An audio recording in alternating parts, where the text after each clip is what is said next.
It is Sunday, June 4th, and time for Marvel Legendary Tournament stream number 6. Haven't done a Sunday stream in a while, so welcome, Jay Parnell. I figure we're going to see some folks we don't usually see. Maybe some people will come by from the Twitch board game community at large and check us out. So if they do, give them a warm welcome. But hi, everyone here, all returning awesome folks. We do have a tournament stream to play because I missed last week, and we're just catching up. So we'll be on track to play Week 7s on Tuesday.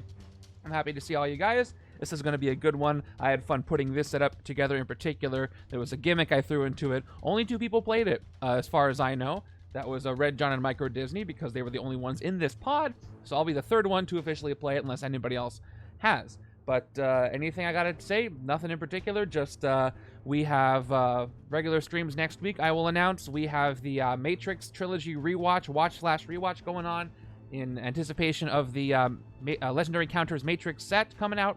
If you would like to participate in that, go to the channels and roles section in the Discord, select that you're interested in Legendary Encounters the Matrix, and you'll find the threads for that. The due dates are kind of rough, but the first due date for the first movie is this coming Saturday, so try to watch it by this Saturday so we can all talk about it, and then watch the second and the third, so we're all prepared for the game when it comes out.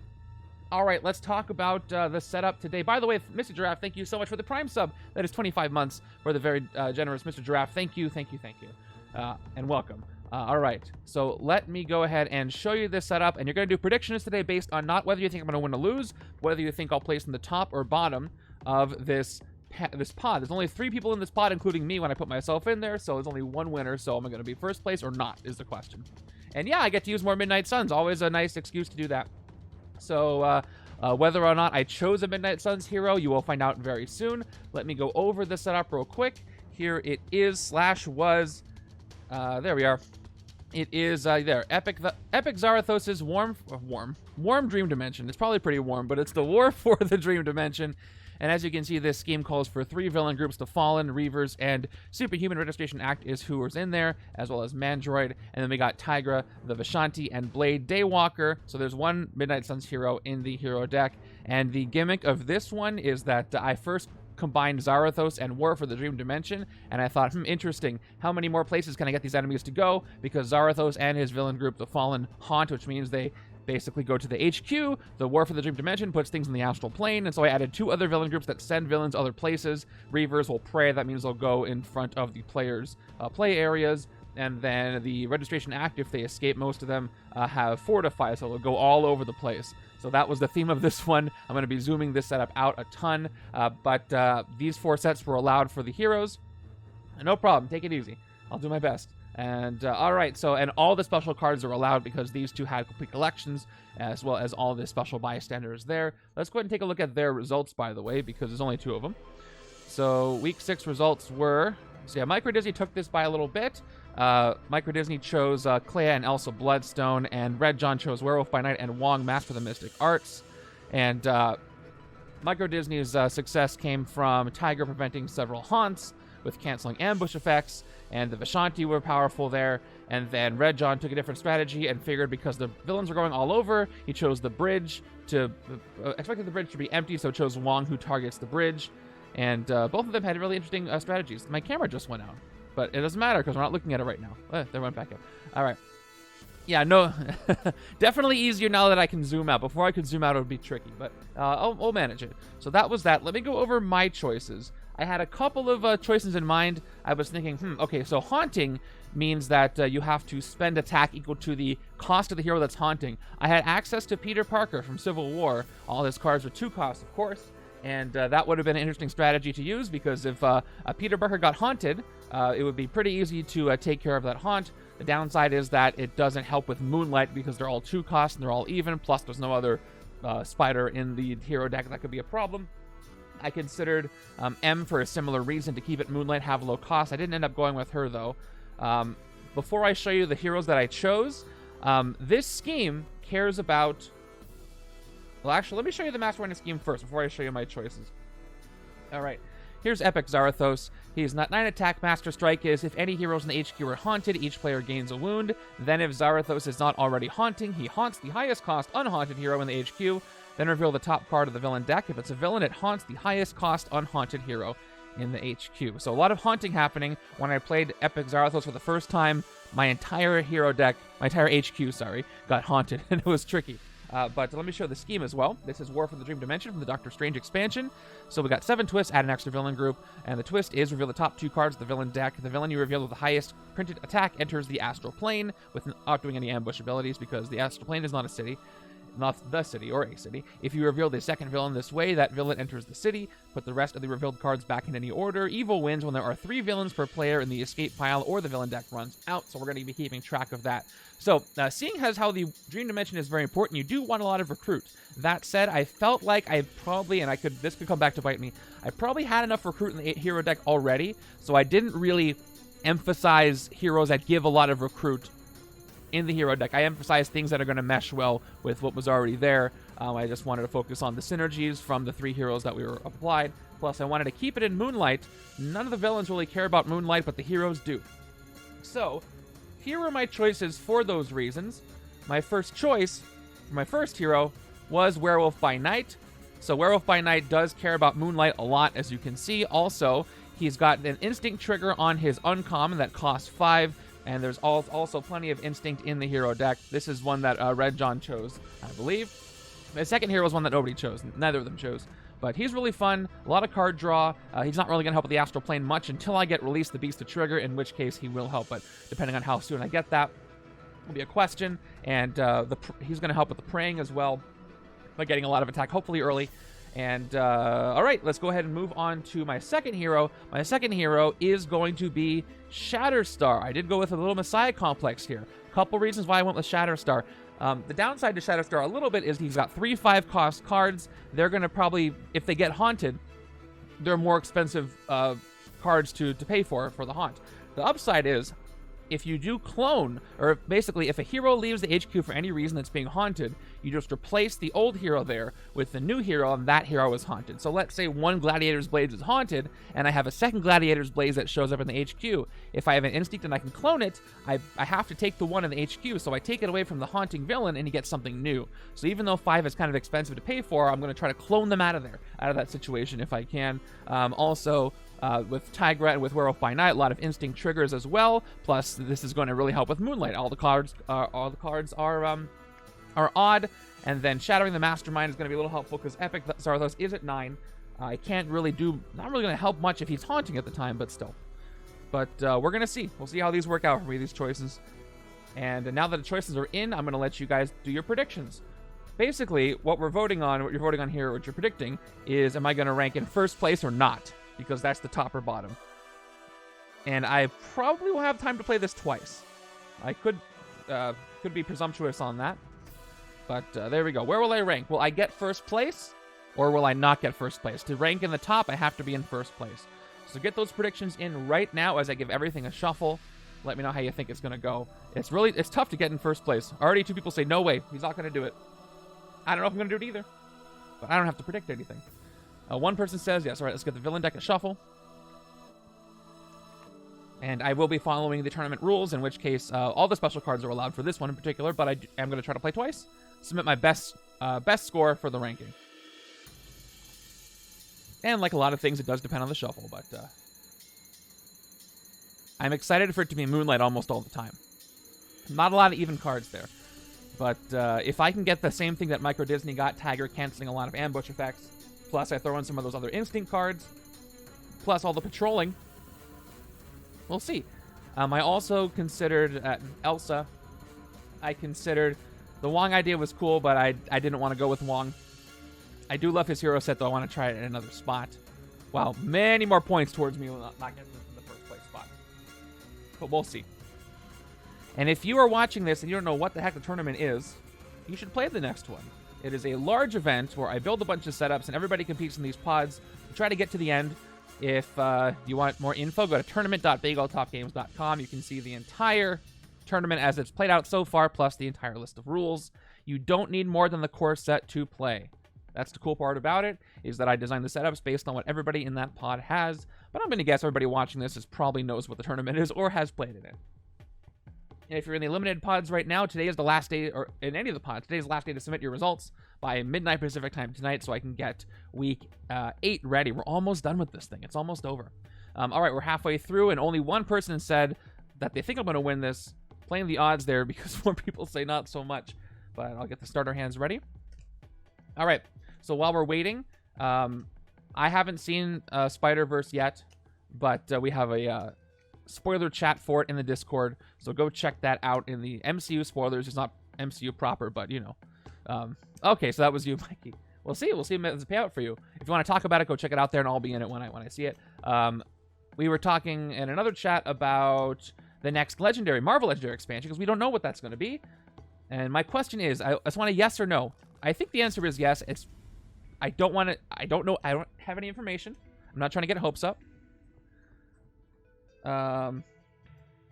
But am I sure what's not? I missed what that was referring to. If you here's a question for you. Ask your question.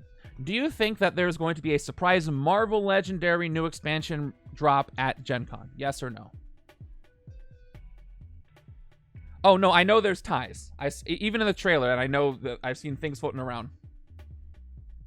I'm just saying MCU as in a Marvel Studios production. So, like, Agents of S.H.I.E.L.D. wouldn't be MCU. It would be MCU canon not canon in some ways, but the things that are Marvel Studios productions. All right, so Montek says no surprise Marvel Legendary drop, and Jolt and Mikey say yes, surprise Marvel Legendary drop at Gen Con. I think the answer is going to be yes. Yeah, I agree with you. I think, you know, they have nothing announced. There's nothing announced. Midnight Suns came out about a month ago, and Gen Con's in a couple months from now. So I think that's why I think they're holding on to something, a big thing, and also there's been hints that they have something big, exciting things coming. So I think there's going to be 100% a Gen Con release for Legendary. Surprise release. It's going to be a lot of fun to find out. And those who are going, there is a Gen Con 2023 thread in the Discord. If you want to talk about it, meet up with folks there, play some Legendary, and just share some photos. Right. But unlike last year, there wasn't a surprise drop. Their focus, well, see, Matrix was there last year. I think their focus is also Matrix, but I think there's going to be something we don't hear about. A Marvel Legendary we don't hear about until Gen Con. It's going to be dropped there. What's it? They done before, right? All right, predictions are almost done. I got my starter hands ready. Let me get these guys out of the way. I've got the Astral Plane nearby because I will need it, the shiny one. If you want one of your own, by the way, check out Travel Size Extra Life campaign, and you can support a great cause and get your own Astral Plane as well as your own Destroyed City Spaces and such. Not surprised. Oh, so you don't think it's going to be a surprise? See, I think there's going to be a surprise. I think it's going to be, here's Gen Con, it's happening right now, and surprise, there's a new release that we didn't talk about before. I could be wrong on that one. But there's a couple of months for things to come. But I'm excited. I wonder what it's going to be. I will go so far to say as I think it'll be a medium box. But I really don't know. We haven't seen a medium box in a good bit. All right, predictions are closed. So 2 of you say that I can get to the top first place slot, and 6 of you say no way. And with a lot more points towards no. So we'll see how this plays out. All right, let's fill up our HQ. Place everybody. So here's Epic Zarathos right there. Scheme is off to the side. I will have to zoom out in a little bit. I still need to get to Krakoa in my comic reading.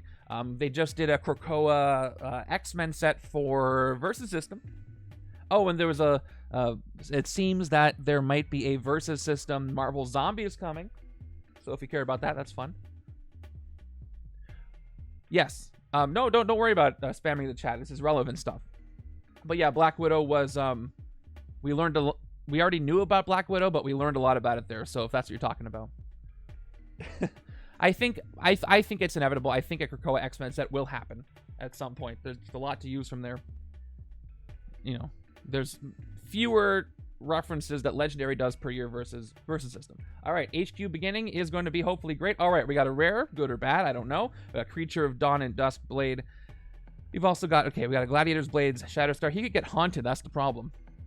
We've got Ride by Moonlight, Blade Daywalker. We've got Hoggoth. And then we finally ending up with Can't Surprise a Cat, All right, that's the one that can cancel ambush effects. But look at that expensive. It is Moonlight. We got 7, 5, 5, 5, 5. So if these start to get haunted, I can be in big trouble. That was my risk at taking heroes that had higher costs.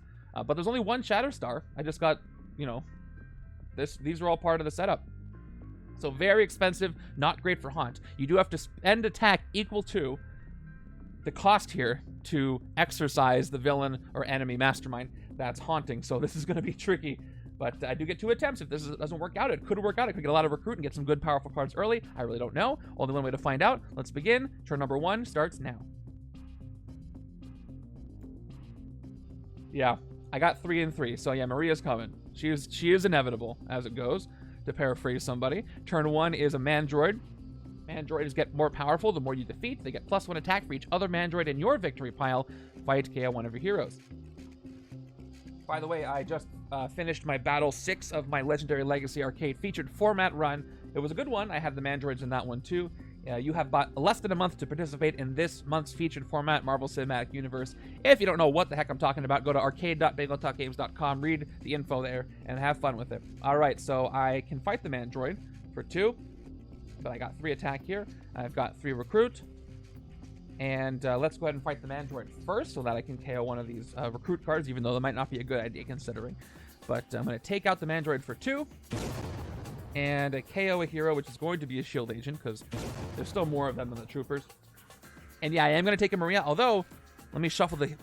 I'm going to do a shuffle of each one of these special stacks. I didn't do that yet. But it may not be a Maria. I do have special officers available, so I'm just going to shuffle on camera, so the surprise will be clear to both of us. All of us.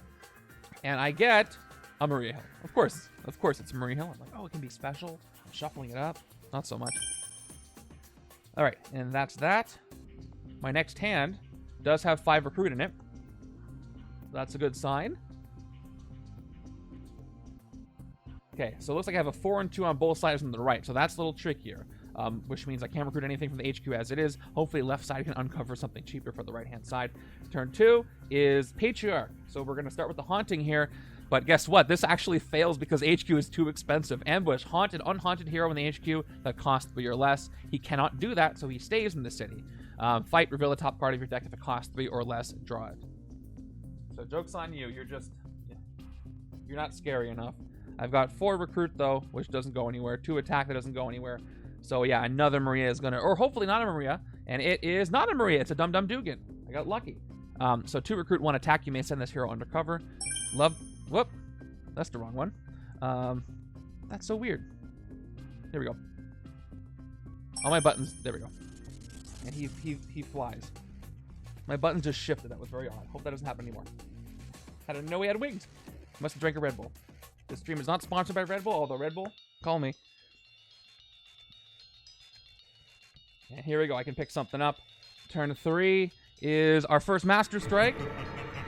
Oh, that's not the right sound for him. Hold on, I gotta do the right sound. This is an evil guy. This is...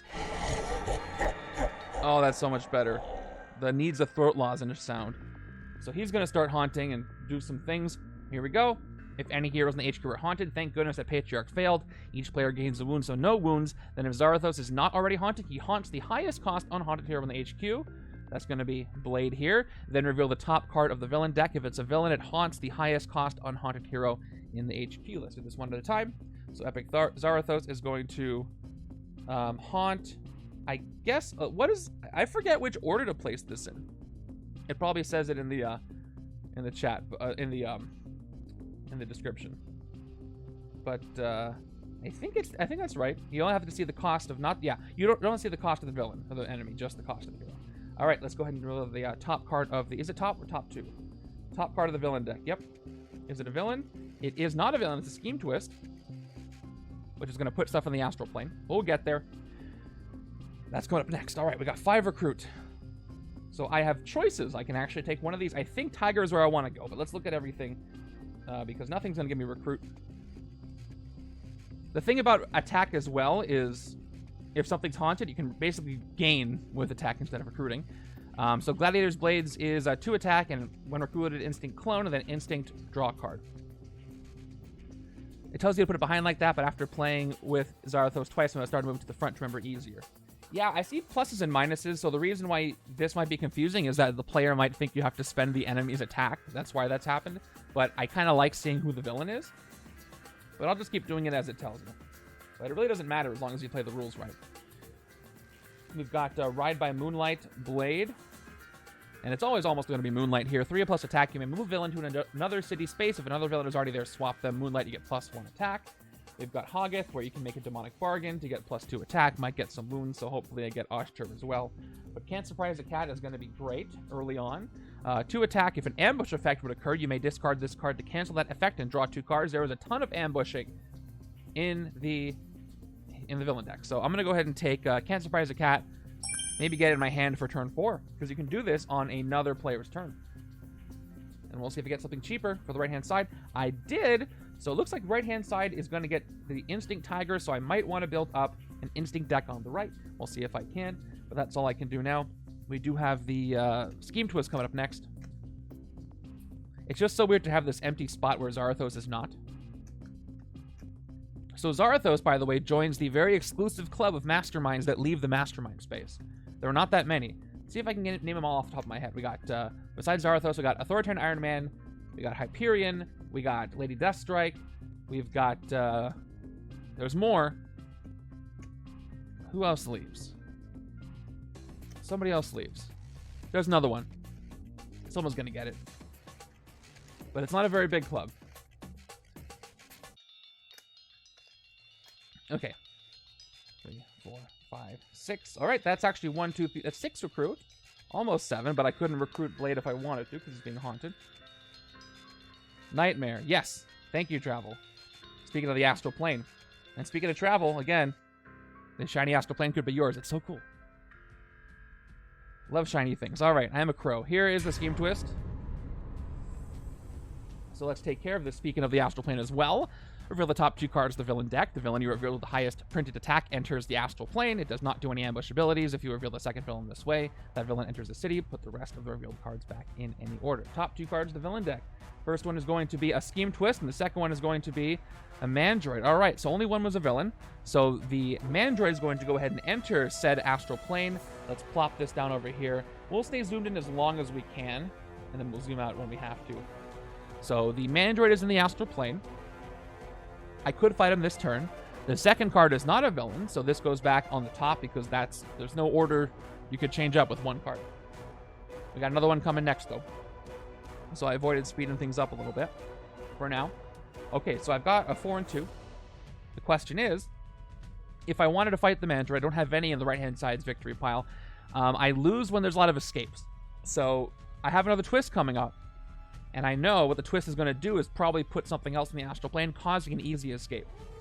So even though I could recruit supernatural senses, the smart thing to do would probably be to avoid one of the escapes, because that's the evil wins condition, spend 2 recruit to get a Mandroid out of the astral plane, and then spend 2 more recruit to get a sidekick. So that's what I'm going to do. Spend 2 recruit, take out the Mandroid, KO one of my heroes. And there's no weird rules in this scheme that they get bonus attack in the astral plane or anything. Yeah, I didn't think so.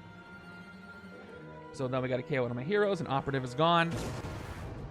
And we'll get a sidekick with the final 2, because I didn't go with Peter Parker. And it's Darwin. That's an Instinct. On the side I wanted to build Instinct, and he'll be helpful when that shows up, but I don't have anything else to do with this 2 attack. By the way, for the astral plane, for this stream, I thought about doing an overlay transparency effect to like replicate the astral plane as it's depicted in things like the movies, but I couldn't figure out a good way to do it. I just kind of have like a ghostly card hovering over here, but it just makes it hard to see. So I decided not to go with that because this shiny astral plane space is so much cooler. But just a thought I had. New hand is going to be, that's 5 recruit if I want it. I might actually go with that again because of the way the HQ looks. Speaking of recruit, I got plenty here, but I have another twist to deal with, which might be useful. Once again, let's reveal the top 2 cards of the villain deck. So we got a Mandroid and we've got Yellow Jacket. So this is trouble because Yellow Jacket is one that I absolutely don't want to escape, but getting 7 recruit to get him out of the astral plane is probably not going to happen. So he's probably going to fortify the hero deck and KO all my rares. So, which could be a blessing in disguise depending on how I feel about Haunt. So anyway, Yellow Jacket's going to the astral plane. He's the highest printed attack, and then Mandroid is going to the city. Let me show you Yellow Jacket real quick and show you why it's awful that he's in the astral plane right now. So Yellow Jacket has the escape effect Fortify the hero deck, so put this card there. While it's fortified, whenever a hero in the HQ costs 7 or more, KO that hero. So yep, that would actually help me with this Blade. If Yellow Jacket escapes, Blade is KO'd, Epic Zarathos stays, and the next hero that comes in gets haunted by Epic Zarathos, but I'll lose the rare. You know, and an escape won't... this will not count against the Evil Wins condition, though, because once he's fortifying somewhere else, it's no longer in the escape pile. The scheme cares about villains currently in the escape pile. So, wouldn't be the worst. Legend has it, Yellow Jacket shows up in games he's not in just to make sure Pagel has to KO Reavers him, and then, I don't know, Thor comes in and does it somehow. I just get all the luck. 2, 3, 4, 5, 6 recruit. Okay, so I only have... I have 3 instinct cards. I already took a Tigra, but it's not instinct. With no triggers on it. Right-hand side is going to get 5 recruit. I think I still want to make the right side the instinct side. Oh, okay. So I'm going to go ahead and take Ride by Moonlight for just the 4 attack it gives you, which is good. Plus, freeing up an HQ spot. So I'm going to go with Ride by Moonlight for 5. Yep. And then Oster. Okay, great. Oster is here for the wound stuff. There's all my, there's my 3 and 3. So we're going to pick up one of these 5 costs. I think this turn, we go, oh my gosh. All right. That's it for Yellow Jacket. So Rare's going to start getting KO'd. Here we go. Top 2 cards of the villain deck. Only one has to be a villain to push Yellow Jacket out. And, oh, that's a strike, and that's a Mandroid. I got close. Okay. So the strike goes back on top. This is a weird shuffle. They're not all stacked together. They're just interweaved with villains, but they're not that far apart. All right, so here's what happens. We have an escape, a specific escape that's going to hurt or help or both. So the Mandroid is going to go into the astral plane, which is going to cause Yellow Jacket to escape from the astral planes. Let's do this whole thing in order. I'm going to KO probably... I'm probably going to KO Gladiator's Blade Shatterstar. There are... The problem with that is there's 4 of them. So if I do that, the second one cannot necessarily clone. Supernatural Senses is a double instinct trigger I can probably get and get some powerful KO. Oster gives me the recruit I need. There's a few recruit cards in here for the astral plane. But there also are 5 Hoggiths, and there's 4 Gladiator's Blades. And Hoggith is better early game. What am I going to recruit this turn? Probably... I was probably going to get Hoggith, actually, with my 5 recruit. There are 5 Osters as well. There are 5 Supernatural Senses as well. But, alright, I'm going to get rid of Shatterstar. I can only clone 1 now, but hopefully that'll free things up from not worrying about having to clone. Okay, now he's going to go ahead and do his escape effect, Fortify the hero deck. Well, it's fortified whenever a hero in the HQ costs 7 or more. KO that hero, so he's going to run off. And if I zoom out right here, I'm just going to go ahead and do this. I'm going to put him right here on top of the hero deck and just have to go through him. So first, we refill the hero deck. And now the whenever effect, there's a hero in the HQ that costs 7 or more, so Blade Daywalker, and I fill immediately, so that happens first, and that's another one. So I KO Blade Daywalker right off the bat. There's a rare KO, and we replace with... Oh, this Can't Surprise a Cat is being haunted, and it's another 5 cost. Alright, so Yellow Jacket's going to hang out over there, which is not great, and this Mandroid's going to go to the astral plane. That was gross and uncomfortable, but that's the vibe of Midnight Suns, but in the best way. I have 1 Mandroid on each side, so I cannot fight the Mandroid in the city. I could fight the Mandroid in the astral plane to avoid yet another escape. But I could play Darwin after the Soldier to get 4 attack instead and fight Patriarch. But so what I could do is I could do this and I could forego the recruit. I could fight Patriarch or the Mandroid and fight the other Mandroid in the astral plane. Or I could get all the recruit I need to get a 5 cost.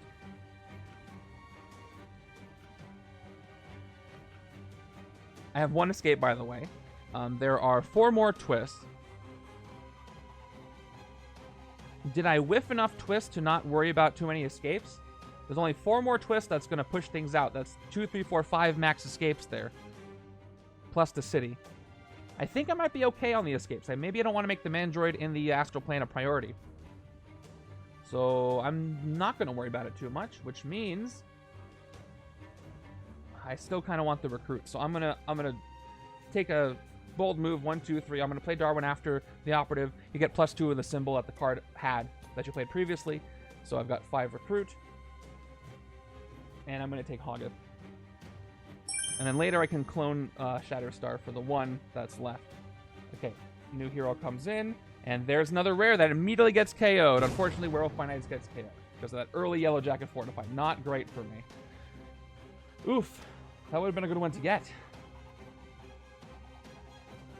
And not a good start when Yellow Jacket escaped so quickly. Moving over. Even with the size-changing tech, didn't really give myself a lot of tech. Okay, turn 7 is that Master Strike. He doesn't deserve to have the right sound played. So here we go. If any heroes in the HQ are haunted, each player gains a wound, so each player does gain a wound. No wound cancellation. I've got Standard on the left, Grievous on the right.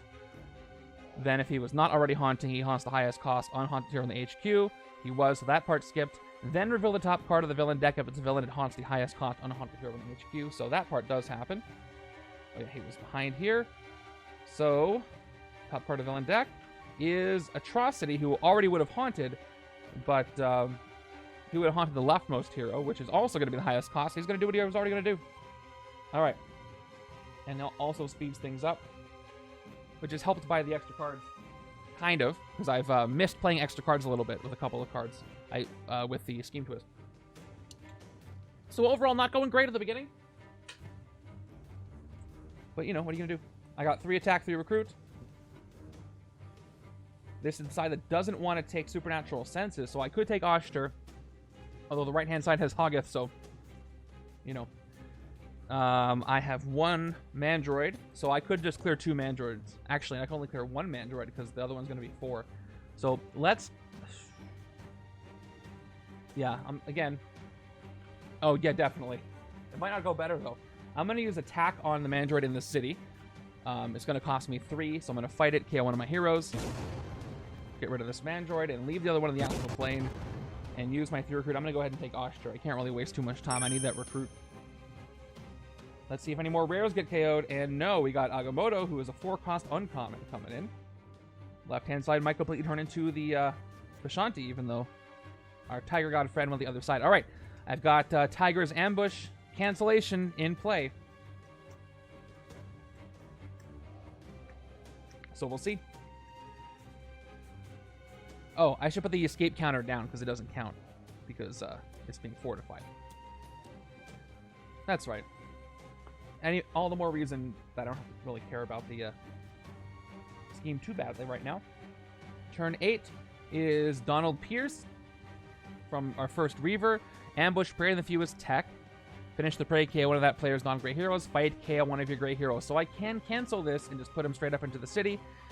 KOing a non-gray is going to be really bad. I haven't recruited a lot of things, so I think I'm going to cancel that, which means I won't have the attack in hand, but I will cancel this ambush and draw 2 cards by discarding this one. So here we go. We got a Maria Hill and we got an Osh. That's a lot of recruit. Too bad I can't get any rares. By the way, I need 7 attack to fight Yellow Jacket so he doesn't KO any more rares, but that's not going to happen. So Donald Pierce just stays in the city. All right, so I'm going to get a total of 2, 3, 4, 5 recruit. Cool. And then I got 1, 2, 3 attack. Can't exercise anything. I can't get either of these 5 costs, so I'm going to go ahead and recruit Supernatural Senses Tigra, like I said I was going to do.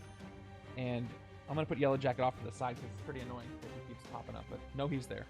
And another Tiger comes up. And I got 3 attack, 2 recruit.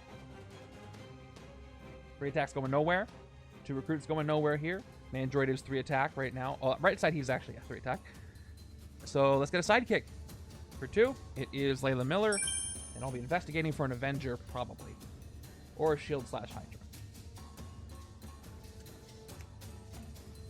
Yeah, slow on the recruits. Rough on the haunts and the KOing of the rares. Again, there is a slight positive side to the KOing of the rares. They're not going to be haunted. And it frees up my options, but boy, would they have been nice to get. Okay, turn 9 gives me Pretty Boy, which has an ambush effect I cannot cancel because Tigra is not here. So Pretty Boy's going to prey on the fewest covert. No covert on the left, no covert on the right. So I'm going to go ahead and prey on the right-hand side, just so in case I fail. So fight, discard the top card of your deck. If it has a recruit icon, you get +1 recruit, and this villain preys in the fewest covert. So he's going to go ahead and prey right here on the right-hand side. Turn him upside down so I know it's praying. And I don't have any wounds over here, but I will play Oster for the 2 recruit. No wounds to KO, so that's a total of 2, 4, 5, 6, 7 recruit. I could have got that rare that was KO'd by now, but can't anymore. And I've got 2 attacks. So let's start by actually fighting Pretty Boy on the right-hand side. Let's do it. Spend the 2 attack. Discard the top card of your deck. It is Ride by Moonlight. If it had a recruit icon, you get +1 recruit, and the villain preys in the fewest covert. So that doesn't happen, so Pretty Boy is just gone, which is good, but I did discard Blade. Now, unfortunately, now the expensive stuff is gone, but where monsters lurk gives me 2 recruit, and if the rooftops are empty, I draw a card. Sewers are empty, and with things going to the astral plane and with all the praying, sewers will be empty from time to time. Give me a 3 recruit. So I will start by actually... Oh, Agamotto's good, though, so let me look at Agamotto as well. Agamotto is the really top card of your deck. Discard it or put it back, and then arranged, you may choose a player to make a demonic bargain to draw 2 extra cards at the end of this turn. Right now, I think I want to still take Blade, even though it's a common. And we'll see what else comes up. Okay, it's another Ride by Moonlight. I will save Supernatural Senses for the other side, and I will go with the sidekick. I'm getting enough recruit without... Okay, there's Rock Slide. I can shatter things. You can shatter villains in the astral plane as well. But we'll see what I end up shattering. Okay. By the way, one choice I also considered was Siren. So the cool thing about Siren and Haunting is that Haunting cares about that hero's cost, not their printed cost, as far as I can tell. So if Siren used her card to shatter all 2, 4, 6 cost cards in the HQ, that would be the cost you have to pay attack of to exorcise hero villains there. But the thing is, there's not a lot of 2, 4, 6 costs, a lot of odd, a lot of Moonlight stuff going on. So she wouldn't have been as helpful there, but it sounded fun. I considered it. Turn 10 is another Mandroid. Finally, no Master Strikes or Twists for a little bit. I've got 3 recruit. Each side can discard a card to get rid of this Blinding Flash. However, I have enough recruit to fight the Mandroid or recruit Supernatural Senses.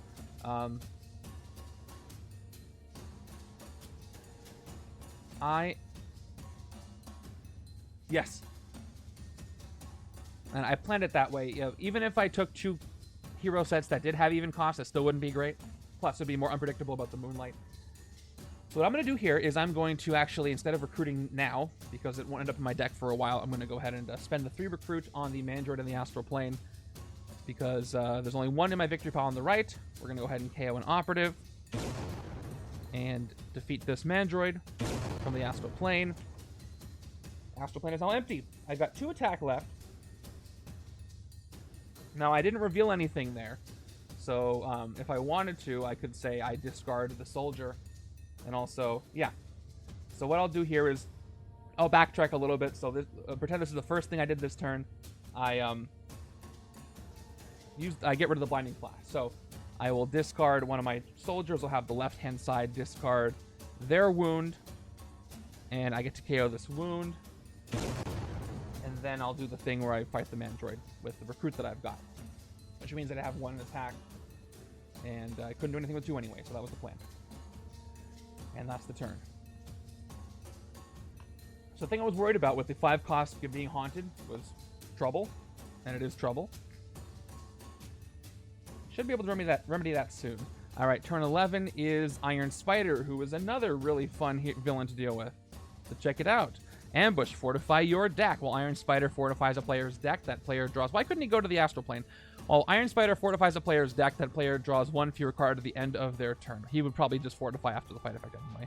And his fight effect is reveal the top card of the villain deck. If the card is worth 2 VP or less, Iron Spider fortifies the deck of that player on your left. There are 3 villain groups in here, so a better chance that he doesn't refortify. But he does fortify right now.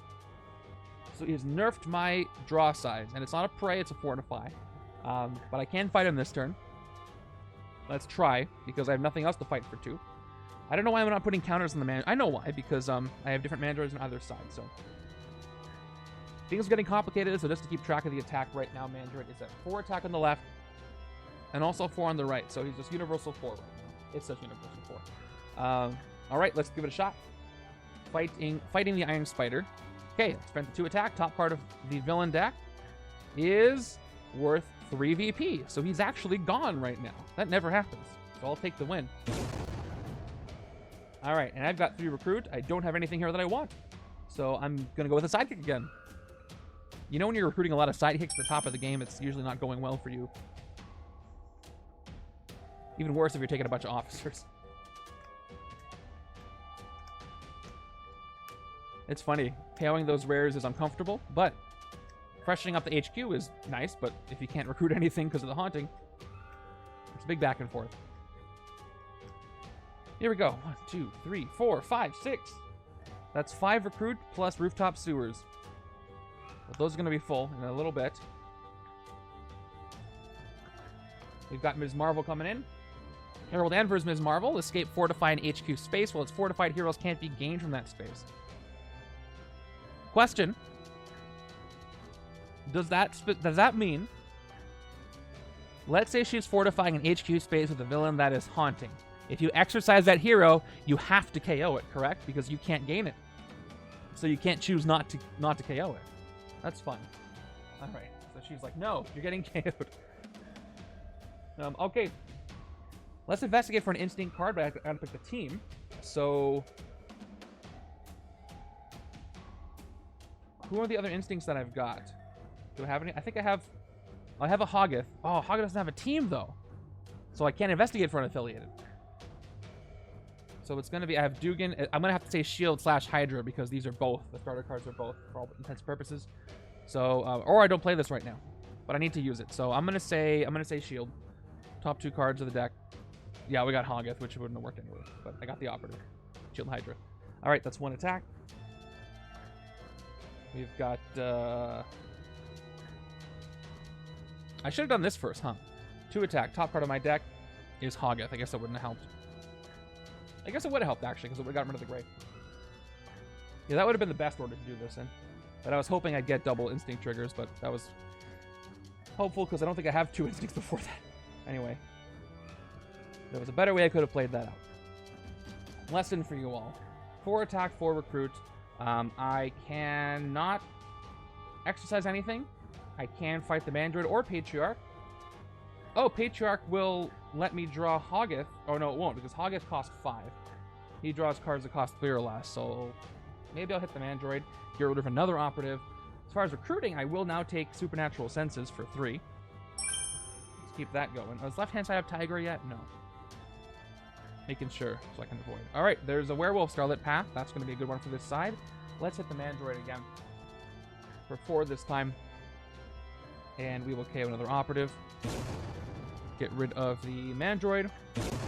Now right-hand side Mandroids are going to be 5 attacks. So let me, in anticipation, prep that up here. Okay. I've thinned this side a lot. But I haven't really recruited a lot. But I will. Scarlet Path is going to be 1 attack, draw a card for the entire game pretty much, which is a great way to get an instinct trigger on things and trigger those double critical hit Tigra ones if they show up. But a lot of graves here, which means the Demonic Bargain is probably going to give me a wound because I drew so many graves. The Tiger will help with that. Turn 13 is another Mandroid, so 4 on the left, 5 on the right. Let's do a patrol. Or let's decide if I want to patrol now or later. So rooftops and sewers are occupied. So let me see if I want to do a fight first if I can. I can shatter. I've got 3 recruit. And I got 1 attack. So yeah, I need at least 4 attack to hit something. And I'm not going to get it. If I shatter 1, it's going to go down to 2 and I still can't do that. So I'm not going to fight anything this turn. I might as well play Blade right now for just 2 recruit. And both patrols fail. Won't even try Rock Slide. And let's Let's pick up the other Ride by Moonlight for 5. Move people around. There's a Snarling Fangs Werewolf. Like I said, we're almost in Sunlight, actually. We got 2 evens. We can get Sunlight pretty soon. A very rare Sunlight, which I kind of don't want it to be. Turn 14 is another Master Strike, in which case I'll play the correct one. So we're getting more wounds, we're getting more haunting. Here we are. If any heroes in the HQ are haunted, each player gains a wound. That's going to be standard. Grievous. Wonderful. Delayed wound. Okay. Then Zarathos is haunting, so we skip the next sentence. Then reveal the top card of the villain deck. If it's a villain, it haunts the highest cost unhaunted hero in the HQ, which would be Agamotto. Didn't know Agamotto could get haunted, but Atrocity is haunting the hero he would have haunted anyway, so... We got 3 haunted heroes. Tigra, the Shatterstar, and Agamotto of the Vishanti are all haunted. So I got to spend 4 attack to exercise Agamotto and 5 for the other 2. I've almost got a repeat of my last time I faced Epic Zarathos with the entire HQ being haunted. But I'm going to make the demonic bargain. I'm probably going to get a wound, but I will be able to exercise something, hopefully. To attack, I will discard the top part of my deck, see if it's 0 cost, and of course it's not. So I get a wound. That's an officer. This is a wound. But I do get the +2 attack from the demonic bargain. By the way, if you're watching this and you don't know what the heck I'm doing, what's a demonic bargain, please just ask in the chat. And I will be not just happy, overjoyed to go over it. So let me know. If you're lurking, if you're new, if you don't know what this game is. And if I don't catch it, someone in chat will, because everybody's so helpful. So I got 6 attack and 1, 2, 3, 4, 5 recruit. All right. So, I got options. I could spend this attack to exercise one of these heroes. Get Gladiator's Blades, which is fine because I won't be able to clone it, but I already KO'd one. And then, the problem with that is I'm going to have a full city if I do that, because Atrocity goes into the city, and then I'll probably have an escape next turn. So instead, I could fight Donald Pierce in the HQ, KO one of my gray heroes, and then recruit Scarlet Path and maybe something else. And I think that's what I'm going to do. Yeah, let's spend all 6, take the strong thing in the city out. He never got to pray, too bad for him. And I will KO one of my gray heroes. And get rid of Donald Pierce. I should try to save the exercising for when the city's a little more empty or there's nobody in there. And we're going to spend the 5 recruit. We're going to spend 2 recruit on Scarlet Path. It's going to hopefully draw some cards. Plus make it less likely it's going to be Sunlight. Alright, and we got another Supernatural Senses. It's a fish what I wish situation there. Our Instinct deck is coming together. Instinct is a lot about card draw. People think that Tech is the card draw class, and it kind of is, but Instinct's got a ton of card draw too. Plus, the more you get, the better these are going to trigger. Turn 15 is Skullbuster coming in, so that's going to be a prey, and I cannot avoid this one. Prey on the fewest ranged. There are no ranged heroes on either side, so I get to choose. Skullbuster captures 1 bystander from the bystander stack and 2 from that player's victory pile of their choice. So I don't think there's any bystanders rescued so far on either side. Yeah, that's accurate. So he's only going to get the 1. He's going to capture... I got to pick who he's spraying on first, and I almost always will pick the other player to give some time. So he's going to go ahead and prey on the right-hand side and capture the news reporter, which is a draw card situation. He's 5 to attack, 5 to hit. Let's start drawing. Got a lot of recruit again. In anticipation of the astral plane, which is just being empty for a while. So look at all that recruit that I've got. Ooh, 1, 2, 4. I got a wound, though. Let's do this in order. 2 recruit. Now I'll play Oxtra for 2 more recruit. I will KO the Psychic Trauma from my discard pile in order to draw another card. And it's another wound. Some kind of cosmic joke there that I can't quite put my finger on. 6 recruit. 7th recruit. I'm getting a lot of 7 recruit, but RIP. RIP, those are rares. So, yeah, can't fight anything for 2, so, and I can't recruit either of these 3. I do really like Snarling Fangs. Check this one out. 2 attack, and the Sunlight is you may put a hero from the HQ on the bottom of the hero deck, hopefully to make it Moonlight, and then if it is Moonlight, whenever you defeat a Mastermind or villain or Mastermind this turn, You may KO one of your heroes. I deal with the KO power, and it's almost always going to be Moonlight, so I once again will take Snarling Fangs. I'm at 4 recruit left, and I will take an Oshtur, even though I don't really need more recruit, but maybe I do. If the Astral Plane is going to be what it is. There's a Shatterstar. Not a lot of Shatterstars showing up, but I definitely need the KO power. All right, can't surprise the cat is out. So gonna keep that in mind. It's fun to cancel ambush effects. And I think as far as canceling ambush effects go, the limited amount of cards that can do it, I think Tigra is she the cheapest one that can do it? Actually, no. Is there a spider that can do it with a rare 2 cost? I can't recall off the top of my head. Turn 16 is Patriarch, so he has an ambush effect that could cancel. He will haunt an unhaunted hero with an HP that costs 3 or less.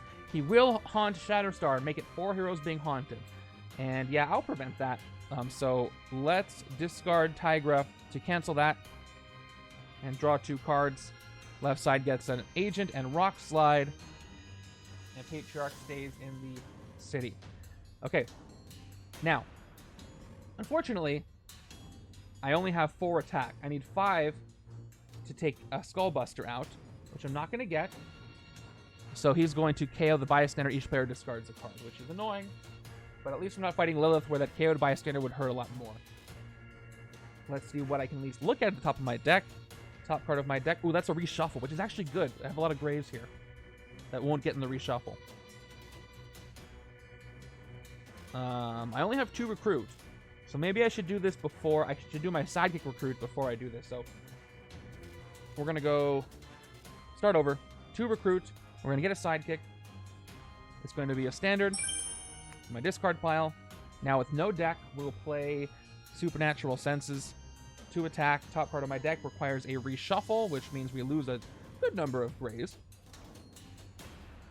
Hoping that increases the chance of me getting some instinct combos. Well, it will increase the chance, hoping I actually get it. Okay, and now top part of my deck is Starlit Path. I will put it back. And I'm at 5 attack. So I can't... Wait, I am at 5 attack. How am I at 5 attack? Did I just miss a soldier? 1, 2, 3, 4, 5. Yeah, I must have miscounted. I do have 5 attack. Oh, I probably thought one was an operative. Nobody called me out. All right, all the better. Unless I missed something, that was what it was the whole time.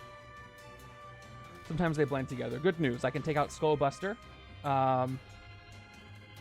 So yeah, before he finishes the prey, he's gone for 5. No worries. And I get the bystander, which is going to let me draw Werewolf by Night. And I'll play Starlit Path, which now makes me not wish I didn't spend those 2 recruit on a sidekick.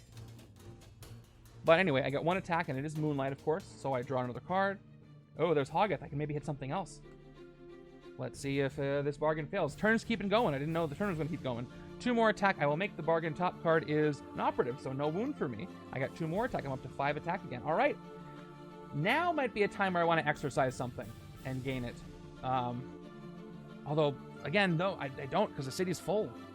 I really wish I could do that, but I can't do that at the end of my turn with a full city. So instead, I'm just going to fight Ms. Marvel. For 5. A lot of choices to make. I mean, you always make choices with this game. All right, I do have a lot of grays in my discard pile, so should this be a good hand? 1, 2, 3, 4, 5, 6. Well, I got 2 cards. If I can draw 2 instinct cards, I can actually trigger Tigra's KO ability. We'll wait and see. 17. I think the first place games were 19 and 20 turns, so I don't think this is the first place game at all, but we'll see how far I get. Turn 17 is up. There's a bystander. No, exercising is you gain the hero. So after you exercise a hero, you choose to gain or KO that hero. In order to clone, it's when recruited, so you have to specifically recruit it instead of just gain it. So the answer is no. Okay, good question though. All right, so let's go ahead and play Snarling Fangs. But I already KO'd 1 Shatterstar, so I only clone it once anyway. 2 attack. So Moonlight, whenever you defeat a villain or mastermind this turn, you may KO one of your heroes. A little bit of KO power. Let's play Blade. I've got 5 total attack, 6 after Moonlight, but I can, before I get the 6, I actually get to have to move villains around. Okay, should I move anybody? Only for patrol if I had another patrol going on. But I don't really feel like I need to. So I'll keep everybody where they are. I can swap anybody to anywhere. So I could actually move Patriarch to the bridge if I wanted to, which is fun. But I won't worry about moving anybody right now. I don't think there's any great reason to. So I get the other attack now. So 2, 6, and 7, 8, 9 is my max attack. I got decisions. So 5, 5, and 4. I could exercise 2 heroes right now. If I did Zarathos, he'd go back to the Mastermind spot, which would not fill up the city. Plus, I'd get another Cat Surprise the Cat.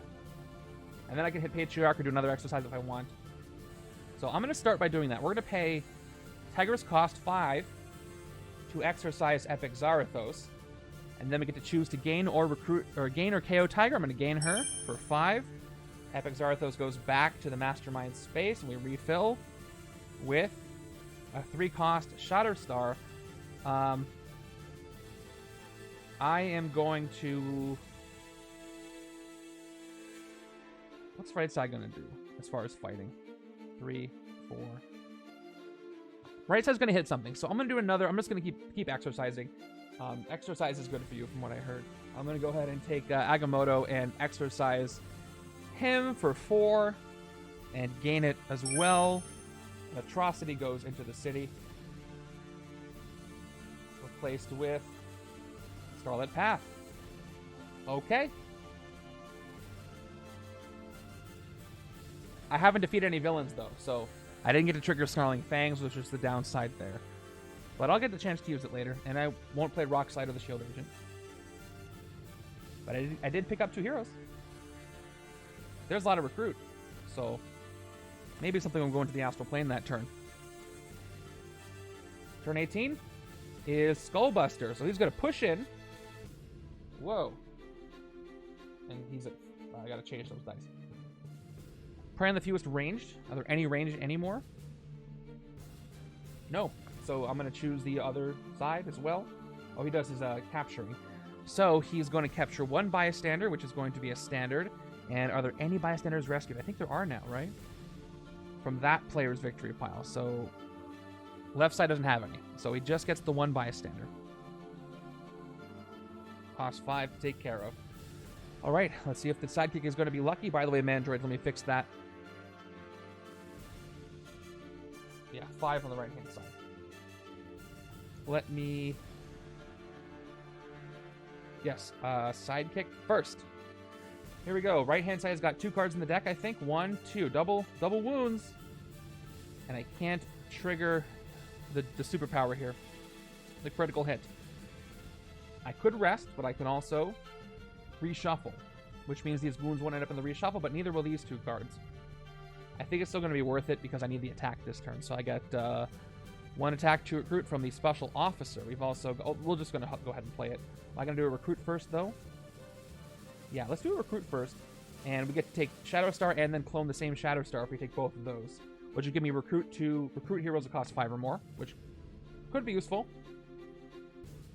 I can't forget, I do want to hit Yellow Jacket. So hold on. 1, 2, 3, 4, 5, 6. If I do that, there's another chance that I could KO a rare, which is going to be a pain.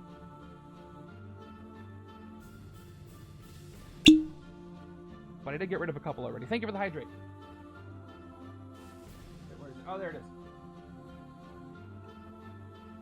I'm actually going to pause just for a moment because I'm going to go make sure my air is on. It's getting warm. So give me 15 seconds. What do you think I should do?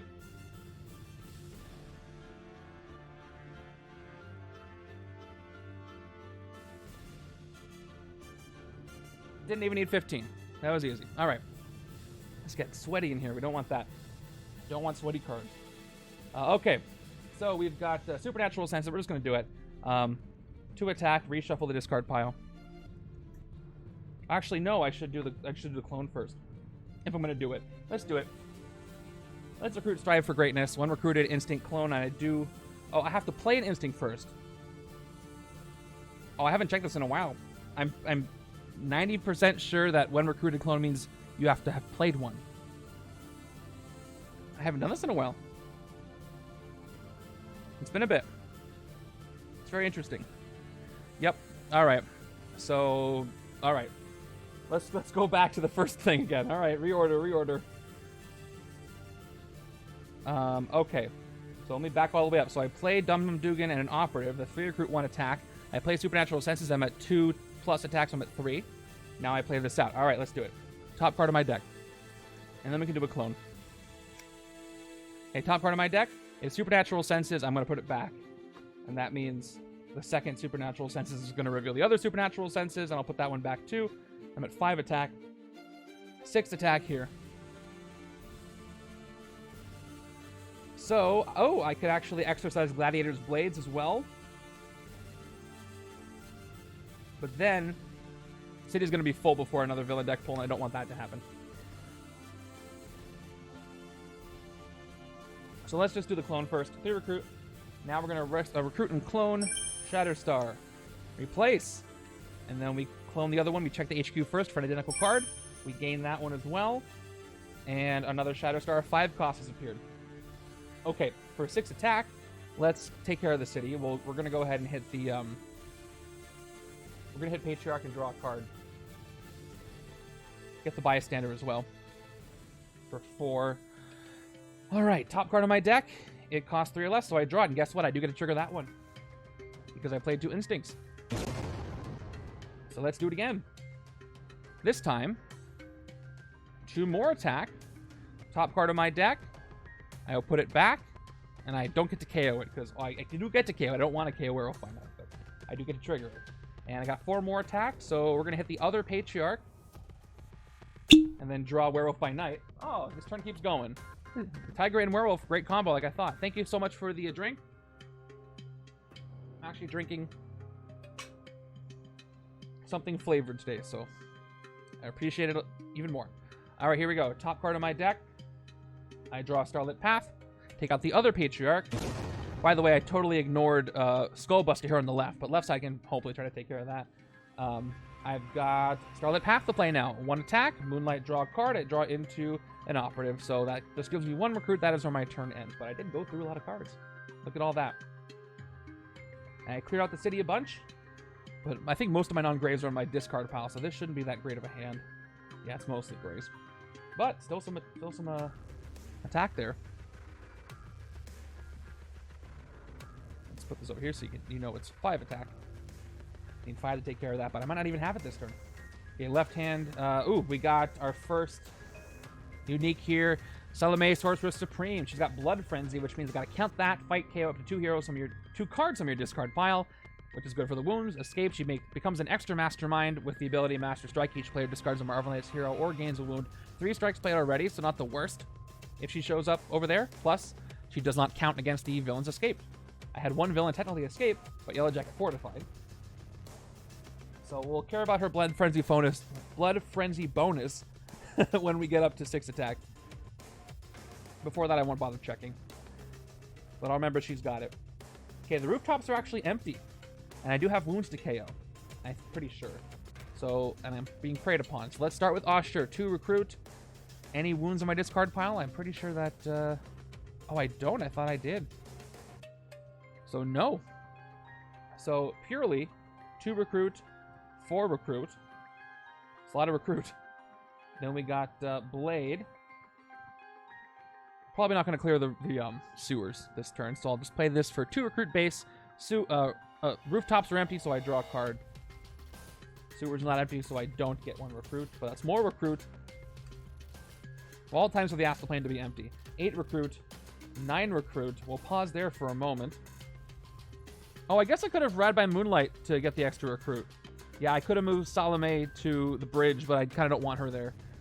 So I wouldn't have done that anyway. I could have swapped her with somebody, but then that wouldn't have emptied the sewers. So let's go. I've got Shatterstar here. I don't have a range, so I won't be cloning him. So maybe I just go with another Ride by Moonlight, because these are great. These are always 4, almost, pretty much always. Effectively always 4 attack this entire game. So we're going to go ahead and take another one on the left. They add up real well. And, all right, we got a hunt high and low, which let's peek at it. This is good for the instinct side, but it's good for this side too because it involves patrolling, and Ride by Moonlight moves things around and gives KO power. So even though it is an instinct, I think it's helpful over here with the move villains around mechanic. So we're going to go ahead and take Hunt High and Low as well for 3 of that last 4 and refill with another Hunt High and Low. We're going to finish by playing Ride by Moonlight, which gives me 3 attack and 1 more after I move somebody. I'm only going to fight Atrocity. I guess I'm going to fight the Mandroid too. Oh, you know what? I have plenty of recruit. I'm going to fight the Mandroid instead. I think everybody, though, is where I want them to be. I could move Salome to the rooftops just so that the sewers are empty in case they're empty for a couple of turns, but I don't think I want to move anyone. I'm just going to leave everybody where they are. So I'll get the 4th attack right now. We will take out the Mandroid and KO one of my agents because I got plenty of recruit. And take them out. Now both sides are 5. Both sides make the next man. Oh, I forgot about what? You know what? I forgot about the praying villain, but I didn't have 5 attack anyway, so it didn't even matter. We're just gonna suffer the consequences. 5. I don't think there's any way I could have hit him. 1 more. Not a great hand by any means. Prey's finished. But guess what? This is funny. All right, finish the prey. KO the captured bystanders, and each player discards a card. So that's KO. And each player discards a card. I discard the wound on the left-hand side. And right-hand side is going to discard... I'll keep all my... I got 2 recruit. Let's discard an operative, I don't think. Oh, actually, I can get Starlit Path. What's 1, 2, 3, 4, 7 attack? Yeah, let's get rid of a soldier. Then I can do some recruiting and attacking. And Skullbuster goes into the city. There we go. Okay. Now we move on over. We are on turn 20. So my turn counter is going to be last. At least for the first game, if I submit this one. Turn 20 is a twist. That is twist number 4. So let's go ahead and do the thing. Top 2 cards of the villain deck are a Twist and Pretty Boy.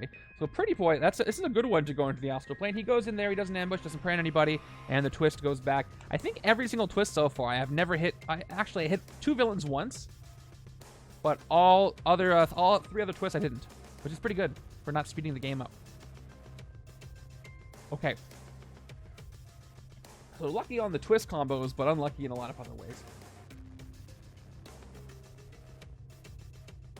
I can take out Salome if I don't have any Blood Frenzy costs, but I do, so that's not going to happen. I do have enough recruit to hit Pretty Boy, but Pretty Boy could end up preying on somebody else.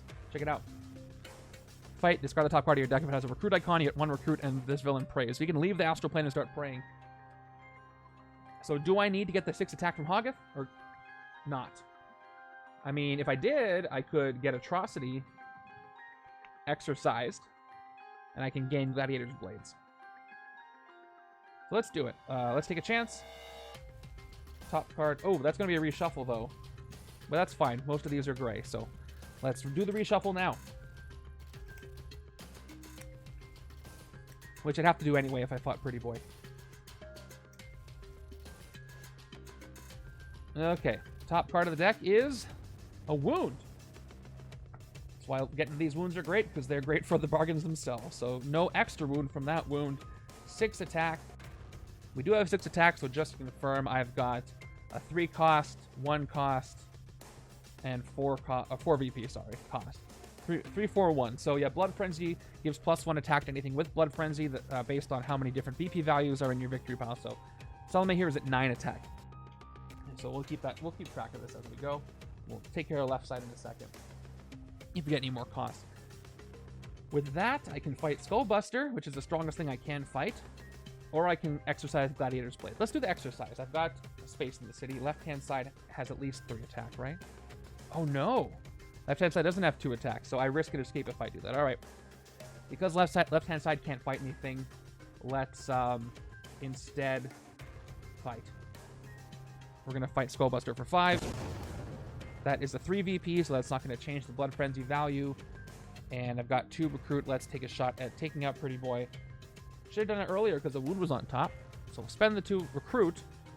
Oh, I could get Scarlet Path. Now let's do this. Okay, discard the top card of your deck. It has an attack icon, not a recruit icon. I guess you could have both. This one doesn't. So, anyway, this fails and Pretty Boy is defeated. For good.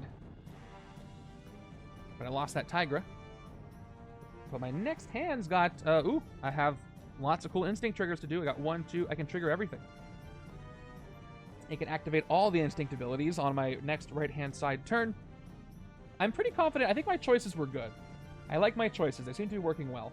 But, unfortunately, other difficult stuff is happening. Turn 21 is another twist.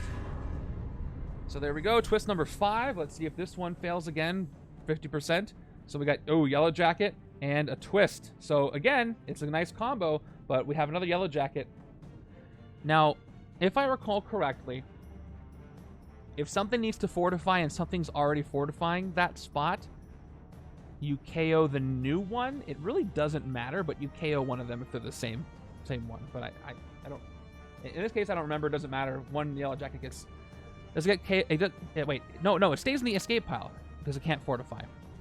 Honestly, I don't remember. So if you guys can enlighten me, because that might happen very soon. One of these niche situations that I have not memorized. Someone knows the answer. All right, we put this twist back. That's all good. It's probably going to happen, so we're going to have to look it up if nobody knows. It should be in the rules for Civil War. That's where I'd look. Or it's in the keyword bot. I don't think I have the extra info in the keyword bot. Let's check out the Blood Frenzy on the left. Left side's got a 1 VP, 3 VP, 2 VP, so also 9. So 9 on both sides. We've got 4 recruit. We got 2 attack. We can't hit anything for 2 like I thought. We are, though, going to recruit another Hun High and Low. That's more KO power for me. So at this point, I'm trying to win the setup, even though I'll play it again a second time. And there's the rare Shatterstar.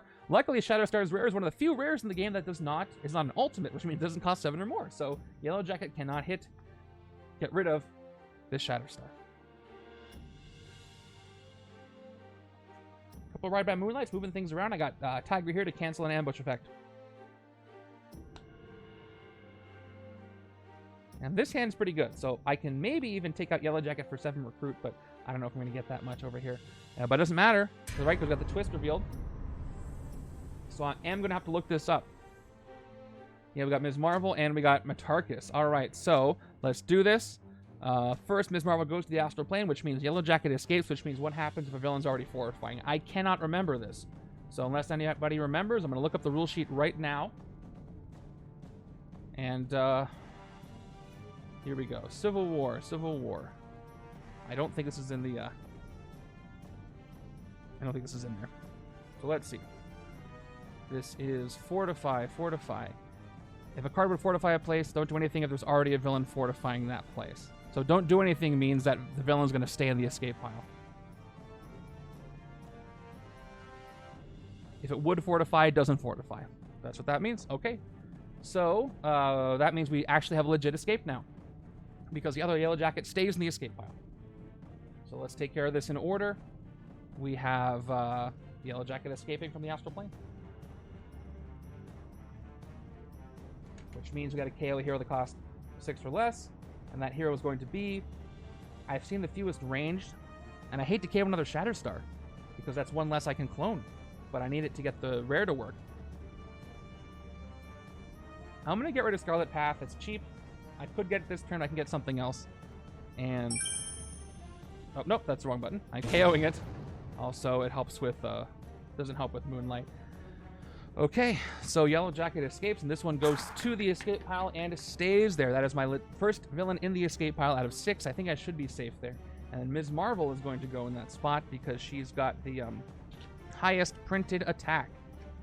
But she's going to fortify an HQ space when she escapes. Matarkus comes in. Matarkus is going to ambush. I do have Tigra. Haunt the rightmost unhaunted hero in the HQ. I do not want him haunting, or her haunting, Shatterstar's rare. So I'm going to cancel with Tigra from the left. Can't surprise the cat. Discard to draw 2 cards. Cancel the ambush effect. Got Oshter, and we got Blade Daywalker. So Matarkus also has Blood Frenzy. So my Blood Frenzy bonus is I'll keep track of this off screen here. +3 on either side. So that means Matargus is going to be at 6 attack right now. Well, Salome is at 9. I gotta close that rule sheet. If you don't have an answer to a rules question, the first place you should check, first place I check, is the rule sheet for the card, for the set where that card came from. You'll probably find it there, unless it's a really, really edge case. But I got some good stuff here. Let's start with the combos. I resolved everything, right? Yep, that did speed the game up a bit. 1 attack, Moonlight, draw a card. We are in Moonlight, just confirming. Super Moonlight, couldn't be more Moonlight. We got a Soldier, that's 2. We got Shatterstar, 2 recruit. I get 2 recruit plus 2 more recruit, usable only to recruit heroes that cost 5 or more. So I can pick up Gene Splice Creation, in which case I'm probably going to want to get a range so I can shatter the Mastermind. So let me go ahead and put 2 recruit on Shatterstar to remind me I have that little extra 2 recruit. Now we might get some KOing done. We've got 2 more attack from Tigra, top part of my deck. I'll put it back, and then I'll do the critical hit, Instinct to KO it. Let's try it again with the second Supernatural Senses. 2 more attack. Top part of my deck is Dum Dum Dugan. I will put it back and not KO Dugan. He's been too helpful. But I might send him under cover soon. Alright, so I have effectively 5 recruits, so I can recruit and clone because I do have X Factor Shatterstar. So let's do that. 3 plus the 2 towards heroes that cost 5 or more. We're going to pick up Gene Splice Creation. This is a great one. It's 1 recruited X Factor, or X Force, sorry, clone, and then ranged Instinct, Shadow the Mastermind.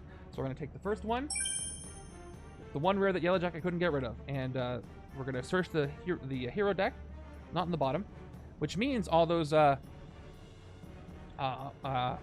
rares, if they were tucked, that would have worked, but they're KO'd. So where's the second one? It's in here somewhere. The Vishanti's rare is cool, but I hope I don't speed it up. What if is it towards the top? Oh, there it is. Okay, second one. Second one is gained. And this is shuffled. Now, Zarathos doesn't have a ton of attack, but shattering down from 9 to 5 is pretty good. But shattering him while he's haunting doesn't do anything, because it's not like I can do anything with his attack. It's more about hitting him easier when he's up there. Much better for the Masterminds that are stronger, have more attack. The hero deck is shuffled back up. Villain deck's getting thin, though. Okay. I've spent the recruit. Now it's time to fight. I can hit Matargus for 6. So I could have, by the way, I couldn't have recruited or fought Ms. Marvel in the Astral Plane because the 2 recruit from Shatterstar is only good for recruiting. So let's hit Matargus for 6 because of the 3 Blood Frenzy. This is going to increase the Blood Frenzy going forward, but I do get to KO another one of my heroes. I will KO an Operative by doing this. And get rid of Matargus.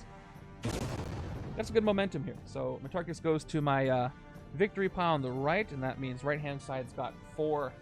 Here's my little keeping track of it. 4 different costs on the right, 3 on the left. My little off-screen Blood Frenzy tracker, which means this is going to be 10 on the right, and what is Matargus is 4, and 9 on the left.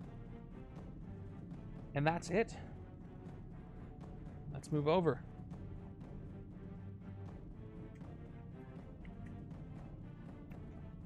Right now I'm just trying to win this. Turn count is huge, but if I can get a ton of VP, that's another thing. But I didn't really get a ton of bystanders to warrant that. But I need really high points per turn, and I already had situations where extra villains were not played. I had 1 escape. I still got Yellow Jacket over here. He's worth VP. Can't forget that. 7 cards because Tigra from last time. Turn 23 is She-Hulk. Well, she's one I really didn't want to escape, because when she escapes, she fortifies the villain deck. When a Master Strike is completed from that deck, each player gains a wound, and She-Hulk enters the sewers. So, any wounds for Oshtur this time? I do have a wound, so let's get rid of it. Oshtur first, 2 recruit. Let's KO the wound. Or my discard pile to draw a card. I love those that hero set. Okay, we can now empty the sewers and the rooftops. So let's do so. I'm going to do this in slightly reverse order. It's easier because the Moonlight trigger happens after the move, but it's not really going to be affected by that. So I get total 4 attack from this card. I will move Atrocity to the streets away from the rooftops. We'll play the second one. For 4 more attack, I'm at 8. And I will move. I love how it's the motorcycle, so it can go anywhere. I have 3 of them. So I'll... Actually, no. You know what? I'm going to move Atrocity to the bridge. And then I'll move She-Hulk to the streets. With this second one. Mm-hmm. So rooftops and sewers are empty without having to push those ones up. Okay. So when I play Where Monsters Lurk, both activate to recruit. Rooftops are empty, so I draw a card. Sewers are empty, so I get 1 recruit. Beautiful. I've got Tigra here. I'll have the other Ride by Moonlight played, which is not gonna, I'm not going to move anybody. I'm up to 12 attack. Cancer Fires the Cat is going to get played. I don't think there's any ambushes that are going to happen. Actually, no. Maybe. Maybe Zarathos will do something when I hit him, if I hit him. So I'll hold off for a second. 13, I forget if they KO things too, so. Let's actually start by clearing the Astral Plane. Ms. Marvel is going to be defeated for 5 recruit. Now we're going to go ahead and hit Epic Zarathos for 9 attack. Down to 4. First tactic. Impersonate a Soul Crystal. Fight. Zarathos haunts the highest cost unhaunted strength and or instinct hero in the HQ. That is going to be Tigra. Supernatural Senses. If you have a strength or instinct hero, you may KO a villain from your victory pile. If you do, draw cards equal to that villain's VP. All right. Interesting for the League. I have 3-1, 3-2, 1-1. I'm going to KO a Mandroid. It's only losing me 1 VP. I get to draw 1 card, plus it makes the other Mandroids a little cheaper, so let's do it. I'm going to KO the Mandroid. I get to draw 1 card, and it's Agamotto. Okay. I forgot to do the haunting first. I just said it. So Zarathos is going to go ahead and haunt Supernatural Senses. That's the highest cost unhaunted hero in HQ. The tactic is mine, though. It's a 6 VP tactic, which does increase the Blood Frenzy on the left. So now Salome's at 10 on all sides. Okay. Let's keep going. No ranged trigger, but I do have Agamotto here. 2 more attack. Top part of my deck. Reveal it. I will... I'm going to put Rock Slide back. Could be useful. Can't Surprise the Cat. Gives me 2 attack. I'm at 8. And 2 more recruit. So with my 8 attack, I could hit She-Hulk. Size changing actually puts her down. So size changing will reduce She-Hulk to 6. She gets -2 attack for the strength. But I gotta remind myself on Haunt, because I forget. Does it... Here we go. Choose a player to gain it. That's what I thought. That's the question I had. So if I do exercise Tigra, I can choose the right-hand side to gain it. I don't have to gain it. Or I could just KO it.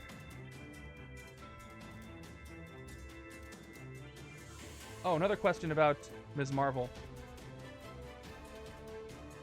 Where did Ms. Marvel go? She says heroes can't be gained. All right. So I could spend 3 of my attack. I could actually exercise both of these heroes and have the right side gain both Gladiator's Blades and Supernatural Senses. That would leave stuff in the city, but I think that's okay. City is somewhat manageable. I just want to get Zarathos out of there so I can hit him again. So let's do that. Let's spend all 8 attack. We're going to spend 5 of it first to exercise Gladiator's Blades. Right side is going to go ahead and gain Shatterstar. Atrocity enters the city. Replaced with Divided Tigra. We'll spend the last 3 attack to exercise Tigra. She goes to the right-hand side as well. Epic Zarathos goes back to the Mastermind space. And there's a Snarling Fangs. And to recruit, I could take Divided Tigra, which we have not looked at yet this game. 1 recruit, and then Covert gain a sidekick, or 1 attack, and Instinct draw a card. Yeah, I don't really have a lot of Instinct over here. It's just going to give me sidekicks. I don't really want it. I'll save this for the other side that can just draw the cards with all the instinct it's got. So let's get a sidekick. And that sidekick is Throg. Oh, wait. Did I have 4 recruits and I just missed it? I already revealed Throg, so I already messed it up. I think I forgot to... No, I spent 1, 2, 3, 4, 5. No, I only had 2. I was right. I spent the 5 on Ms. Marvel. My decks are getting better. But is it enough? Turn 24. All right, Mandroids come in. So calculating the Mandroids again. Right hand, a lot of calculations. Right hand side's got 3 Mandroids. So on the right, this is a 5 attack, and I KO'd one on the left. So left side is going to have 2 Mandroids. So it's back down to 4. Blood Frenzy is +4 on both sides, I believe. Yep, because of Matarkus. So this is 10. Everybody else is where they should be, and size changing for She-Hulk will change. But let's see what I've got. I already got to clear the city before so I can avoid escapes. But let's keep bargaining. I don't really care to not bargain. Top card of my deck is... Ooh, that's rough. I could have drawn that, but I keep forgetting to use Tigra before I use Hoggith, but whatever. I've made my decision. I get the wound. And it's a grievous one. I do get 2 more attack. And let's just play everything else out. Shatterstar, 2 recruit, plus 2 bonus recruit to recruit things that cost 5 or more. I'll play Dum Dum, 2 more recruit, 1 more attack. I don't know what's the top of the deck anymore. Maybe it'll be a blessing in disguise, and I'll get KOs anyway. Top part of the deck is... Okay, I'll put this one back, and I will KO it, because I got the trigger. Let's try it again. 2 more attack from Tigra. Top card is an operative. I'll KO that as well. Double KO. And I'm at 10 attack. Now, I can't hit Zarathos, but I do have a full city. So I'm not super keen on doing that. I do like what Salome's fight effect is for 10 attack. It is KO up to 2 cards from your discard pile. And I've got 1, although I have 1 wound, so I would just be KOing 1. She-Hulk is 6, though. I can hit 2 things if I don't do that. She-Hulk is 6 after the size changing with the strength. So I can go 6 and then Atrocity. And that's 2 spots cleared. So instead, I'm going to do that. Yeah, okay. Going down to 4. Going to fight She-Hulk for 6. With size changing strength, thanks to Dum Dum Dugan. That is a 5 VP. That's going to increase the Blood Frenzy, though, on the right-hand side. Now 5. Right-hand side. Salome is 11 attack. Right? That didn't have a 5 already, because the Matarkus is 4. Yep. And let's hit this Atrocity in the bank for 3 attack. Rescue Bystander. It is the Rockstar. Rescue another Bystander. So we'll make sure this goes into the victory pile. Rescue another Bystander after this. And that second Bystander is going to be the Paramedic. So I'm getting rid of the wound anyway. Yep. KO a wound from hand or from any player's discarded pile. I will get rid of the one I've got. It's a grievous one. Alright. That's a lot of Bystanders. And I've got 4 recruit left. It won't hurt me to take these divided ones, because I can almost always draw from them. Although I do have +2 to recruit things that cost 5 or more. So I could take Bioelectric Surge and hopefully use it with the rare Shatterstar. Plus, Tap Information, I have a lot of 5 costs, so that's going to work out too. I'm going to go ahead and recruit Bioelectric Surge for 2 of my special recruit, and then 3 of my standard. And now I have 1 left. I can't do anything, but that's okay. Alright, there it is. I wish I could draw more, get the ranged. Want some more range cards to get that to shatter Zarathos. Turn 25 is another She-Hulk. How delightful.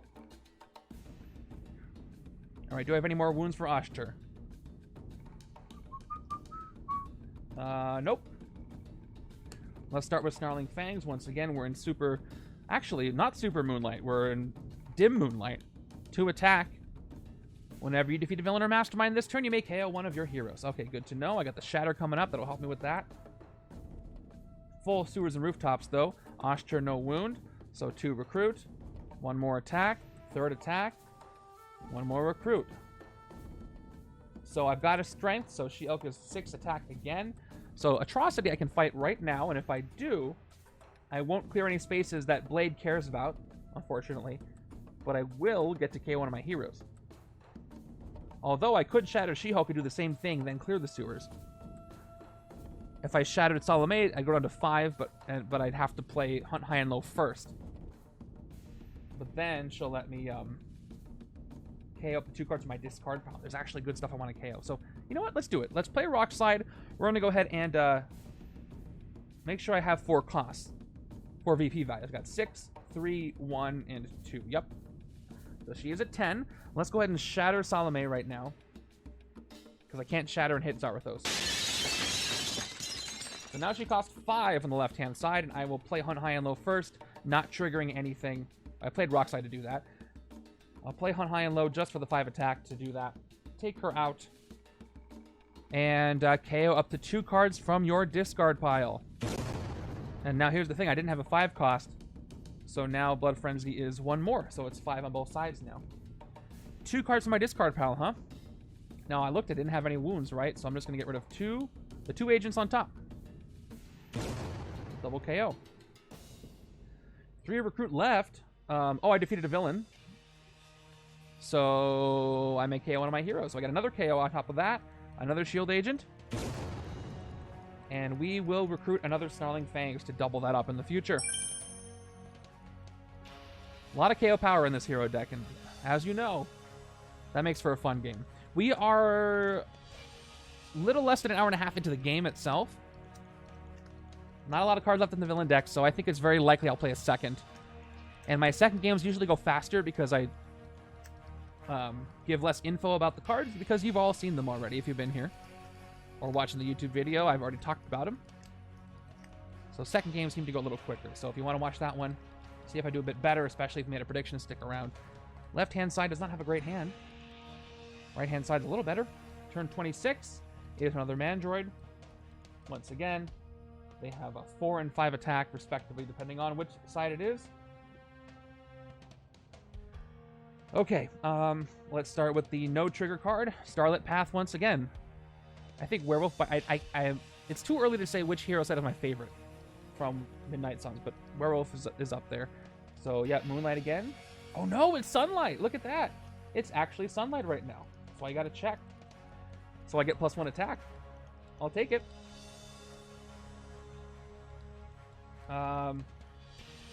Although, hold on. There's a different order I could do this in. If I back up and I decide to Supernatural Senses... No, because I want to trigger Shatterstar to recruit... Well, you know what? No, I'm not going to recruit anything that costs 5 or more. Although I do kind of want Bioelectric Surge. But that's only 4 recruit.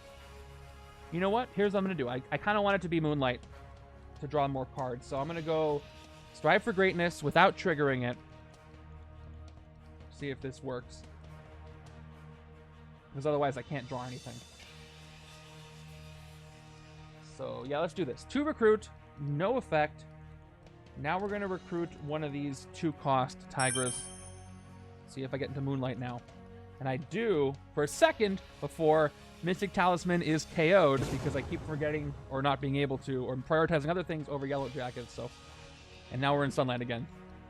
How embarrassing. Morbius gets an honor for me, but Werewolf is up there. All the hero sets are great. Agreed? Morbius is fun. Morbius is the one where he just slow going, but when he ramps up, it's ridiculous. Well, I'm stuck in Sunlight. There's nothing I can do. So let's go ahead and play Starlit Path for 2 total attack. Supernatural Senses, 2 more attack. Top card of my deck is Operative. I'll put it back and KO it. Some more KOing there. Don't get to Shatter. I get 2 more attack. 6, and finally 7 attack. All right. I don't have strength for size changing for She-Hulk.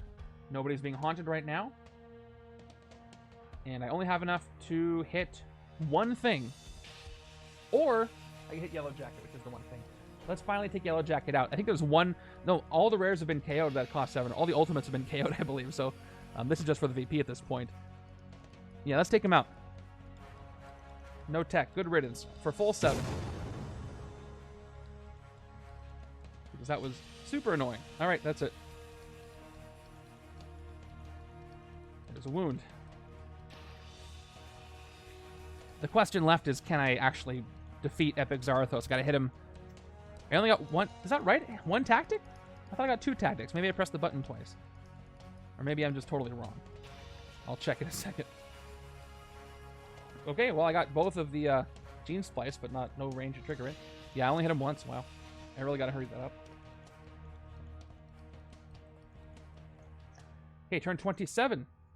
Is Bonebreaker coming in? Do I have a Tigra to cancel? Doesn't look like I do.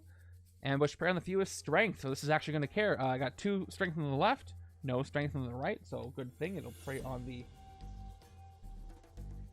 left-hand side. Right-hand side, sorry. Wait, did I get rid of Rock Slide? Or did I have 2 Rock Slides? No, I totally shuffled Rock Slide back in after I used them, so Rock Slide shouldn't be here.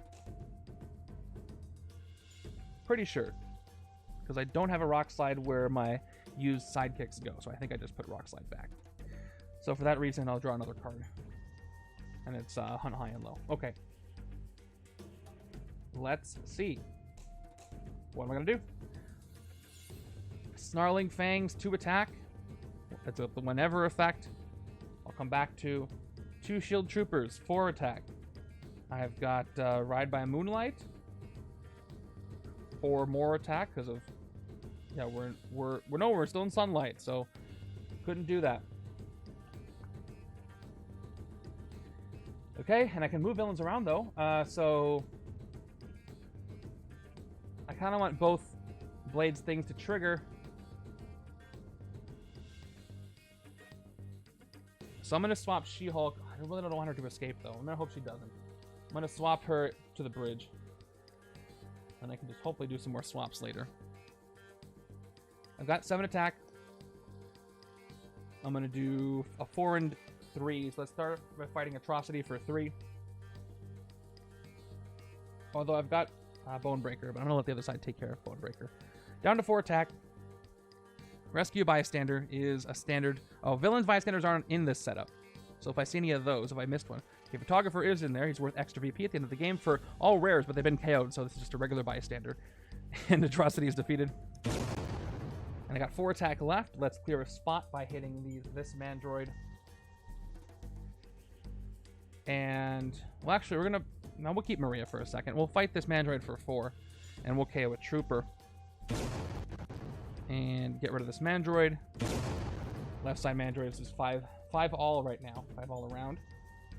Now I can patrol things. 2 attack. Patrol the rooftop. If it's empty, you may reveal the top card of your deck. Reveal the top card of your deck. You may KO it. I will KO it. Patrol the sewers. If it's empty, reveal the bottom card of your deck. You may KO it. And the bottom card of my deck is another Blade. I will not KO that one. On rare occasions, I would do so. And we were ending with 2 recruit there. Oh, by the way, I forgot the Snarling Fangs effect. You may KO one of your heroes when I defeated that. So I'll get rid of the other trooper from the Snarling Fangs effect that happened earlier. So, all right. So we're at this. We're at 2 attack, 2 recruit.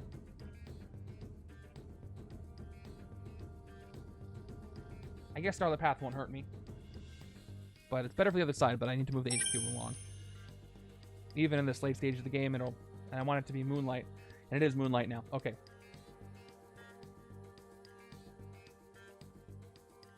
Six. There we go. Can I finish this game? Turn 28 is another Mandroid. Once again, they're 5 on all sides. Speaking of 5, I got a 5 attack. Bonebreaker here. I wish I could shatter the Mastermind twice, but I can't. All I get is 2, 4, 5, 6 attack, and 2 wounds. But instead of resting, I'm going to take out Bonebreaker. Reveal the top card of your deck, KO it, or draw it. So I'll spend the 5, I'll do the effect, and I draw Tigra, and I will take out Bonebreaker. And that means I get to play Tigra, which is going to let me draw a card if I play Ferocity. So I'm up to 2 attack, and I'll draw a card thanks to Shatterstar. And I draw... Oh, I didn't play these wounds because you can't play the wounds. I draw Starlit Path, 3 attack, and it is Moonlight once again, so I do get to draw a card, and it's Supernatural Senses. So I do trigger this, 2 more attack, up to 5, top part of my deck. I'll put it back, and I will not KO our friend, the Tiger God, there. But suddenly I'm up to 5 attacks, so I can hit something else. And it's going to have to be a Mandroid, so I'll hit the one in the sewers. Once again, another KO, so I'm going to go ahead and get rid of this Hydra Soldier. Get rid of the Mandroid.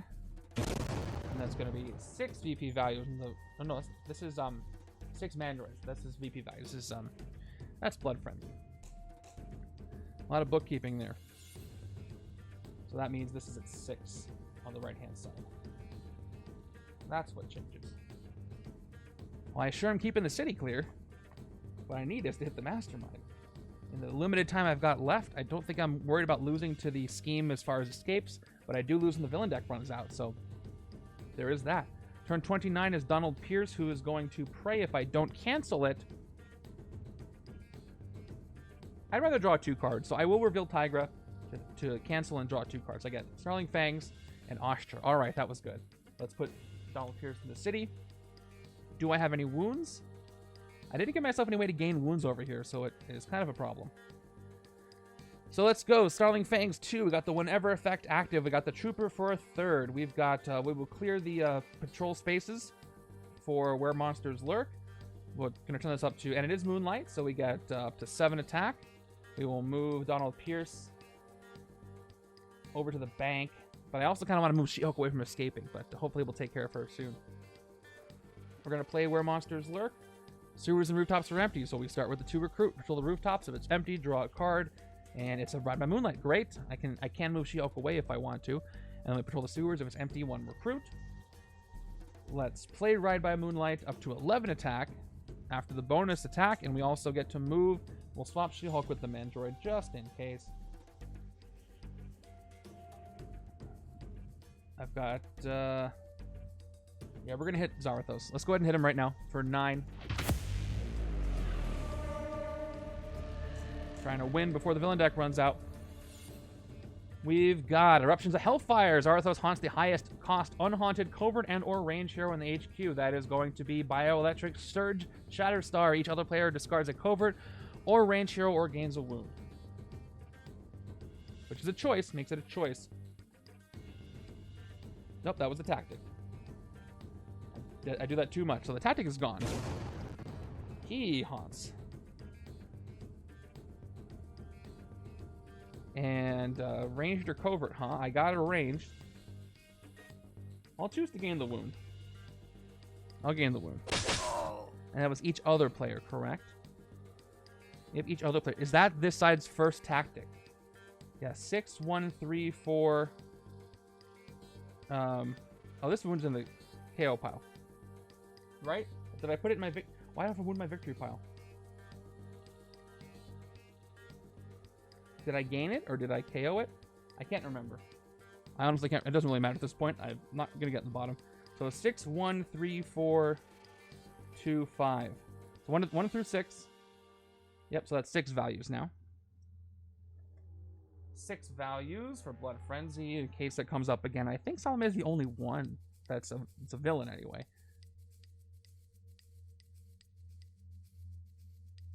Wait, who got the wound? Other side got the wound. Yep, I did that correctly.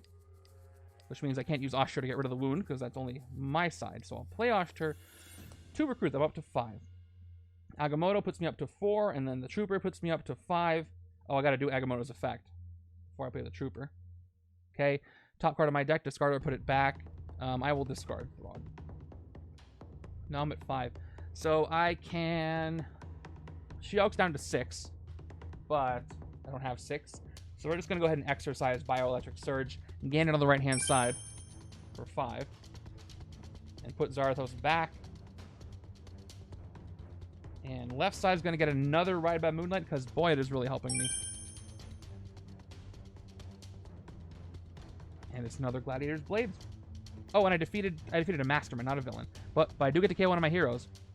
So if we back all the way up, after I hit Epic Zarathos, I got to KO something, so Chill Trooper.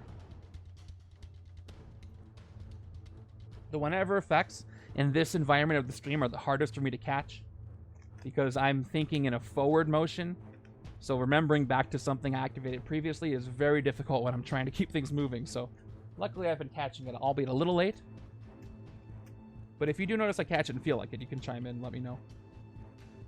Because those are the hardest thing for me to catch. I'm thinking in a, I try to think of it as a program and, go back, but it doesn't always work. There's a lot of moving parts. Turn 30. is a bystander. Going right to Donald Pierce. Okay. I can't believe I've only hit 2 tactics. I feel like it's been more, but it's probably just the haunting. That's why it feels like that. All right, let's keep bargaining. Top card of the deck is Tigra, so that's a wound for me. But it is 2 more attack, up to 4. I do get to draw a card, so let's do this in a smart way. Let's go Strive for Greatness to recruit, and I get a second to recruit towards heroes that cost 5 or more. We're going to go ahead and play Supernatural Senses now, and then try to set up my draw. 2 more attack. Yep, top card of my deck. I'm going to discard this. I want more attack right now with Shatterstar, so I'm going to discard the other Shatterstar. Not KO it, obviously. So let's see if that draws better now. Gladiator's Blades, 2 more attack. And I draw a Soldier. So, I mean, it technically is more attack than that card would have given me. I'll play it. I'm at 9. Dugan is at 1 more. 2 more recruit. And I think at this point I'm going to go ahead and send him undercover because I got a lot of other good stuff. So he can go away. Thank you for your help. We will pause there and just hit the Mastermind. For 9. Demonic Essence of Ghost Rider. Fight Zarathos. Haunts the highest cost unhaunted ranged and or strength arrow in the HQ. And that is going to be Blades Where Monsters Lurk. So let's do that first. Okay. It's so funny. Yeah, so Yellow Jacket, I think, definitely helped me here. Because Zarathos could have kept sticking himself onto rares, but it didn't happen because they were KO'd. Hurt me in the early game, though. So if you have a ranged hero, you may KO one of your heroes. Same with the strength. I do have a ranged hero, so I get to KO one of my heroes. And I will KO this soldier. And the tactic is gone. And I'll play Bioelectric Surge now. And I have Tactic Information 5/5. I get +1 attack, so I get 3 more attack. I'm at 4. But I can't hit anything here for 4. No sides changing there for me. But I will take the 2 cost for 2 of the 4 on the right-hand side. Hold on. I can get Gladiator's Blades and clone it because I have the Shatterstar thing. Yeah, let's go ahead and do that. Let's spend 2 of my fake recruit, or Shatterstar's recruit, and then 3 of my actual to recruit and clone Gladiator's Blades. There is 1 more in there. It's not there, though. Where is it? There it is. It's a reshuffle. And, yeah, that's it. That's the turn. Can I hit the Mastermind 2 more times before the last villain deck card is played? There's only 1 more twist, so there's only a small chance for... well, not a small chance for things to get sped up because there's 2 more strikes, but there's only 1 more chance for the game to get sped up, is what I'm trying to say. But it could. Oof, double wounds. I did gain a lot of wounds, so I shouldn't be surprised. Turn 31. Bonebreaker. Bonebreaker's going to prey on the fewest strength. 2 strength on the left. Right side's got none. There you go. Let's see if I can finish this. So we are in odd, even. We are in dim moonlight. Oh, I can cancel the ambush effect, though, with Tigra. Do I want to do that? If I don't cancel it... yeah, I'd rather just draw things. So I will cancel Bonebreaker's ambush. Just to draw more cards. There's a good chance I can get more than 2 attack if I draw 2 cards. So we'll cancel it. We'll draw Trooper and an Officer. Nope, didn't get me what I wanted, but whatever. Okay. Let's draw some more cards anyway. Starlit Path, 1 attack, Moonlight, draw a card. It is Ride by Moonlight. Let's play the Ride by Moonlight card to give me 4 attack up to 5 end. Am I moving anybody? I can't really clear both the sewers and the rooftop, so what do I want to? Rooftop probably is better. I'm going to actually just swap She-Hulk and Bonebreaker. I don't think she's going to escape, but I'll make it a little less likely. And no wounds to KO, so Oshtur is to recruit.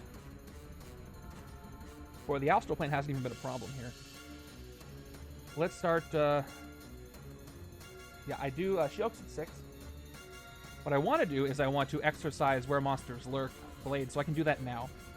I'll spend the 4 attack to exercise. I will gain Where Monsters Lurk on the left. Zarathos goes back to the Mastermind spot. We got another Where Monsters Lurk, and it is still Dim Moonlight.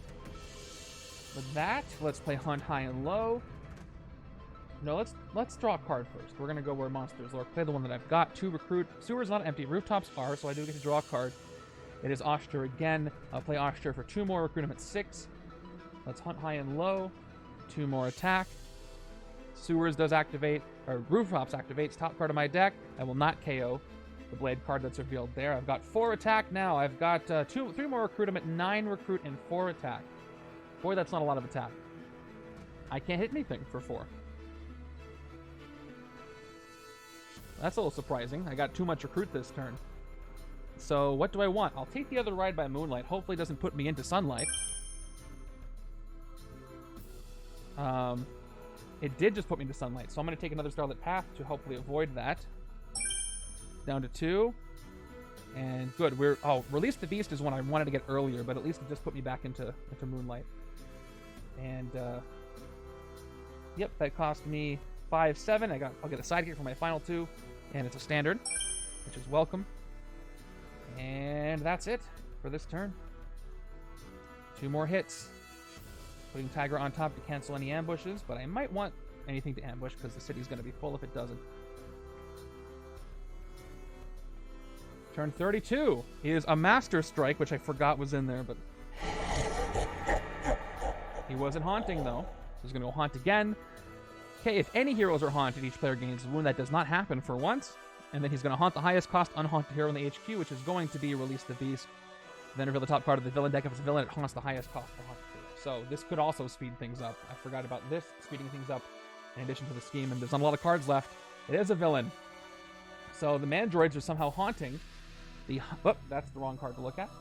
Mandroids are somehow haunting the highest cost unhaunted hero. Which is going to be Blade. Haunting man. This is the funniest part. You have some really funny villain haunting interactions.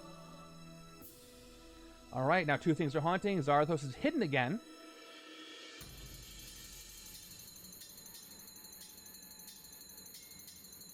I have enough attack to make this not worth a rest, I think, but let's see. Supernatural Senses, 2 attack, top card of my deck. I'll put it back. Same thing with the second one, 2 more attack. Gene Spliced Creation, 2 more attack, and the Soldier is 7. So I'm just trying to win this, so we're going to go ahead and exercise and gain Release the Beast for 5 attack. 2 left. Zarathos goes back to his spot. And we end the turn. I got to get him out there so I can hit him.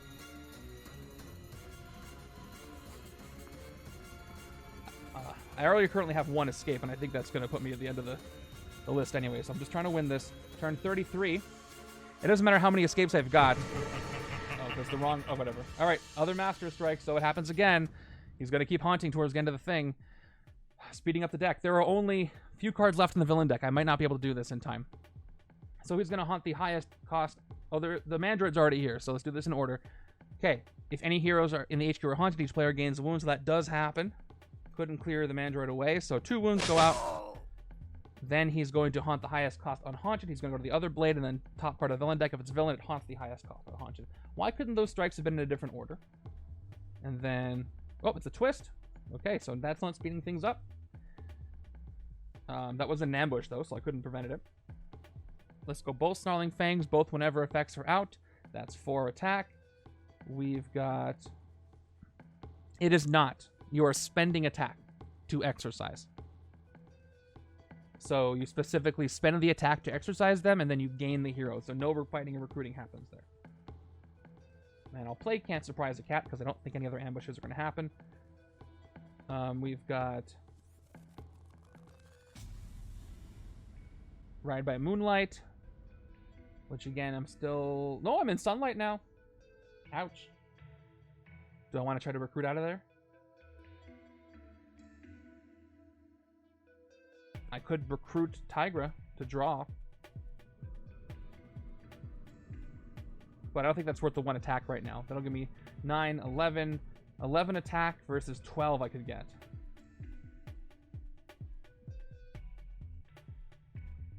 Nah, I don't think it's going to make a difference, so... 2, 4, 6.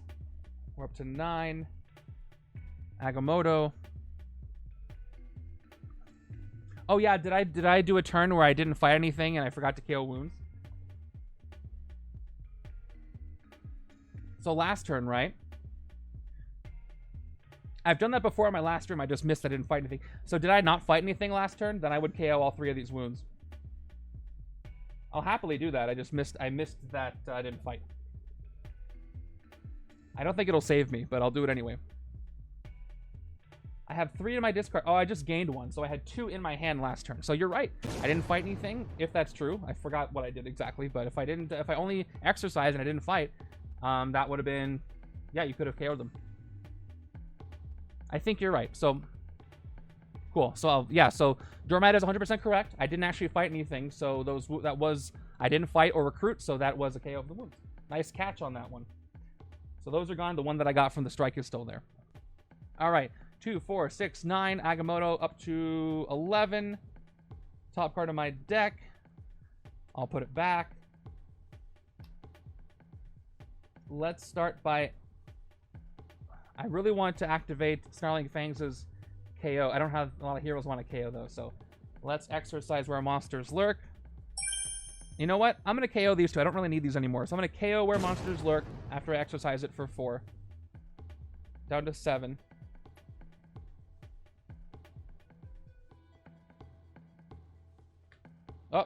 Oh, I don't have... Okay, this rare survives. Because Yellow Jacket's gone. And it's a good one. And I'll calculate the Mandroid in a second. Mandroid on the left-hand side is plus... I got 1, 2, 3. Okay. So it's a 5. Size changing puts She-Hulk down to 6. I think I want to... I have a Scheme Twist there next, so I do want to clear things out. Although I could empty this, the villain deck in that time. How many cards left? There are 3 cards left. So these are probably villains. Because all the strikes have been played, that's the last twist. So it's going to push into the city. But if I don't get Zarathos out of there, I can't hit him. Let's go ahead and hit She-Hulk. For 6. Thanks to size changing. Does that give me a new value? Blood Frenzy's not going to matter anymore. And we'll just play Throg. I don't really need him anymore. He'll get gone. And I will... Oh, I'm in Moonlight now. Yep, and I will get a sidekick just in case. And Hairball. I defeated a villain. So I may KO one of my heroes. I don't want to KO any of these, unfortunately. It's real close. I'm going to reveal 2 villains, I'm sure, so that's going to speed things up. And then the next turn after that, I lose. Because the villain deck will be empty. So I don't think left-hand side gets another turn. It's a shame, because this hand is pretty decent. And Nietzsche has just spun the promo wheel, so I will take care of that at the end of the game. Turn 34 is that Scheme Twist. So let's do the thing. Here we go. Top 2 cards of the villain deck. We've got, 2 villains. The first one is Iron Spider. Second one's Patriarch. Doesn't matter. The highest attack enters the astral plane. Iron Spider is going to... I wish he entered the astral plane. He's going to enter the city and ambush. He's going to fortify my deck, and you know what he does by now. There is 1 card left in the villain deck. When the villain deck is empty, I evil win, so this is my last turn. And I don't think I can win this. But we'll see how much damage I can do. Let's start by playing Strive for Greatness unactivated. To recruit, we're going to play Tigra's card on the right. Ferocity, 1 attack, draw a card. And that was actually Yeech's. I refunded him, and he just spent it right now. So yeah, we're all good. Okay. I'll play another Gladiator's Blade. 2 more attack and a card draw. Alright, I actually get to shatter Zarathos, but he's missing. So, Bioelectric Surge. Tactical Formation 5/5 plus 2. I got 1 more attack. I'm up to 6.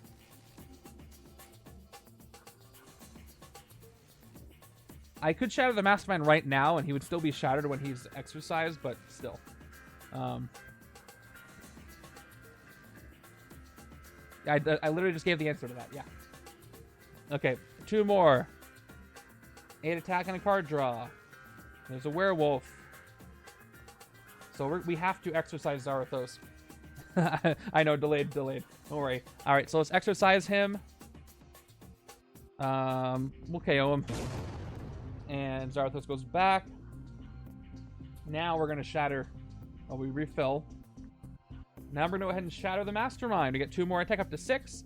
And we shatter Epic Zarathos right now. So he is down to 5. So we're going to go ahead and hit him for 5. He's got the final blow left. I don't know if I can get that because of what he's going to do right now. So, and he does not stay shattered. That's not how it works. Okay.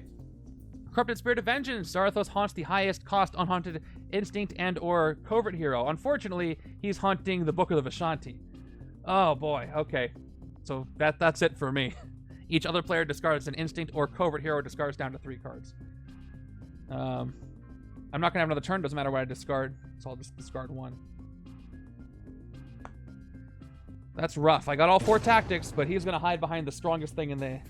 He waited until Yellow Jacket was gone. So let's see what I get left. Starlit Path, 1 attack and a card draw, and there's Hoggith. All right, let's do what I can. 2 more attack. Demonic Bargain is Supernatural Senses, so that's a wound for me, but yeah. Up to 6 attack. 2 more. I got extra special recruit, but I can't use it. And all I got is 6 left. So yeah, if this wasn't that, I had a shot, but nope. Well, let's end with as much VP as I can get with 6 attack, and then we're just going to end on this loss, unfortunately. So it's probably Donald Pierce. He's 4 VP, plus he's got a bystander. So we're going to go ahead and hit him for 6. Okay, one of your gray heroes. Got the bystander. I don't have any gray heroes, so nothing gets KO'd. And that's where my turn is just going to straight up end. So we move over. And the top card of villain deck is Macharkis, who comes in, and as soon as she does, the villain deck is empty, and that is an Evil Wins for attempt 1.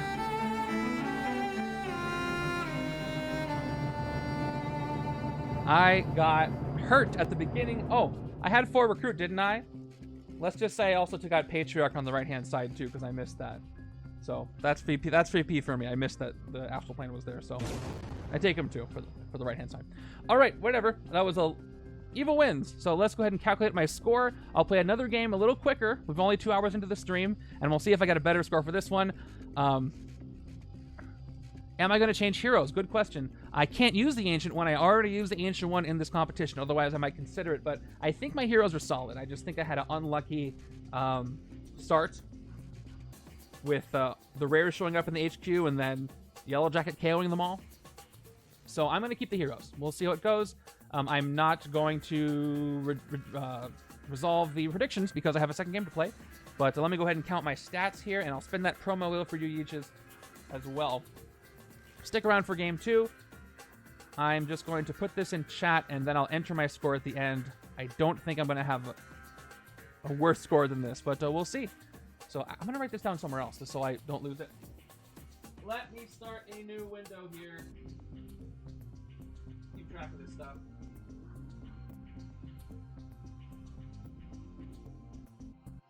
And all right, so I had 35 turns.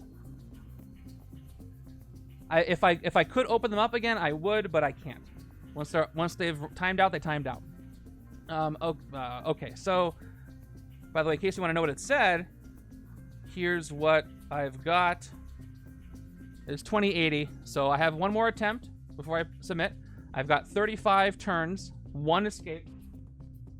35 turns, 1 escape. Let's count my VP real quick, then we'll reset. Here we go, 5, 6, 8.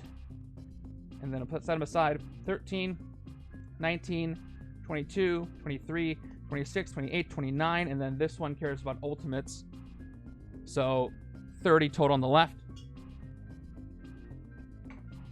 30 left, and right-hand side got 3, 7, 8, 14, 20, 21, 27, 28, 31, 35, 36, 37, 39, 44, 48, 50, 53, 56, 59, 60, 63, 64, 57, 71, 72, 73, 74 on the right-hand side. Yeah, for this long of a game, not great. All right, we're going to play a second one to see if I can do better and maybe try to go for that first place spot. I don't know. If you're watching this on YouTube, you can skip to the second game and the time step if you want, because it's going to take me a second to reset. And if you're watching this live, we can chat for a little bit while I get everything set up. So, if I did change any heroes, I think it would be Shatterstar, but Shatterstar can work with this setup. I just gotta, you just gotta show up at the right time. Okay, so put everything back. And also, if I don't change heroes, it'll be a faster reset, so I just need to build the hero and villain decks. And we went through both bystanders too, so let's do a quick reshuffle. Okay, there we go, news reporter. Victory piles. We just need villains in one pile. There's a tactic. There's an officer. Tactic, tactic. Okay. What do you guys think of the randomizer setups this week? Pretty polarizing, actually. Was adding my VP while you were doing your count. Oh, were you playing along this one as well, or playing something else? I like it when people play along. That's always fun. Okay. And if you were playing this one, how did you do? I guess you're counting your VP, so you'll let me know. Okay. What were you playing? If you want to share. Starter cards. Maybe I'll get some rares this time that won't be instantly KO'd, but knowing my luck, I'm going to have trouble with Yellow Jacket again. Okay. I do like the Werewolf by Night Tigra and some of the others combo. That is pretty solid. Like I said, I finished my Battle 6 of the featured format for Legendary Legacy Arcade. Boy, I really wanted that Track the Captives. I did see that. That's awesome. I'm glad more two-handed solo stuff's coming out. Okay, Yellow Jacket is here. The villain's pile, of course. Even though it's Henchmen, kind of, sort of. Won't go into it more. Just in case. A lot of wounds. Yeah, I didn't see enough, I wanted to see more Hoggith combined with Oshtur. That didn't really sync up properly. Alright, we have our decks now. Wow, there's still a lot to sort through. Even though... Because I went through most of the cards. That's why the villain deck was completely depleted. Easier to reset a game after it ends quickly. And there. Alright. There's Blade. Victory piles are empty. We got Epic Zarathos back here. Shuffle up the tactics. There's so many places to play competitive Legendary, so I run all my stuff, if you're into the Facebook group, Ragnaut there runs a solo league and just started doing a two-handed solo.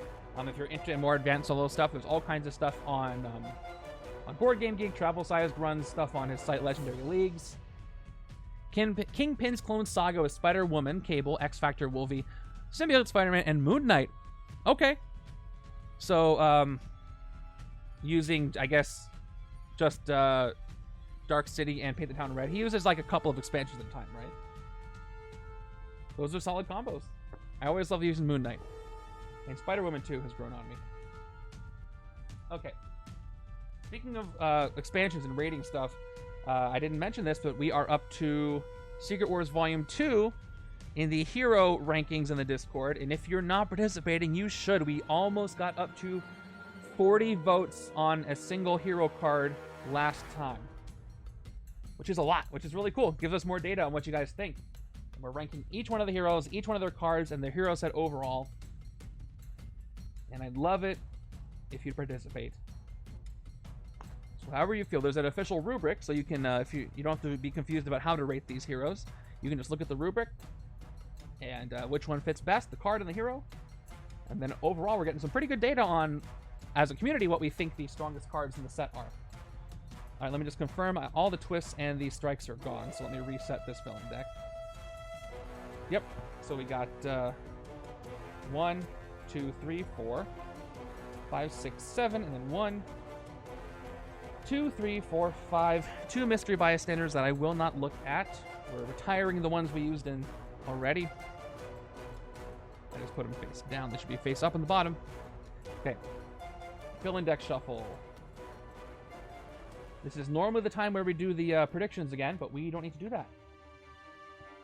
I barely use the astral plane in this game. I got a lot of combos of, on a twist, a villain and a non-villain card. Knowing my luck, and knowing the odds, I don't think that's going to happen. I think this game is going to be a faster game, in the sense that I'm going to play extra cards in the villain deck more often, from Zarathos and from this scheme. Plus, it'll be a faster game because I won't be explaining as much. I'm only going to explain cards we did not see in the first game, or did not get to use. And there's a good handful of them.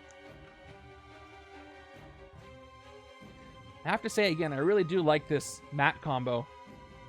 This Avengers mat and this Avengers mat. But because of the close-up, we don't get to see all the characters on it. When I do zoom out, you do get to see some of the other ones.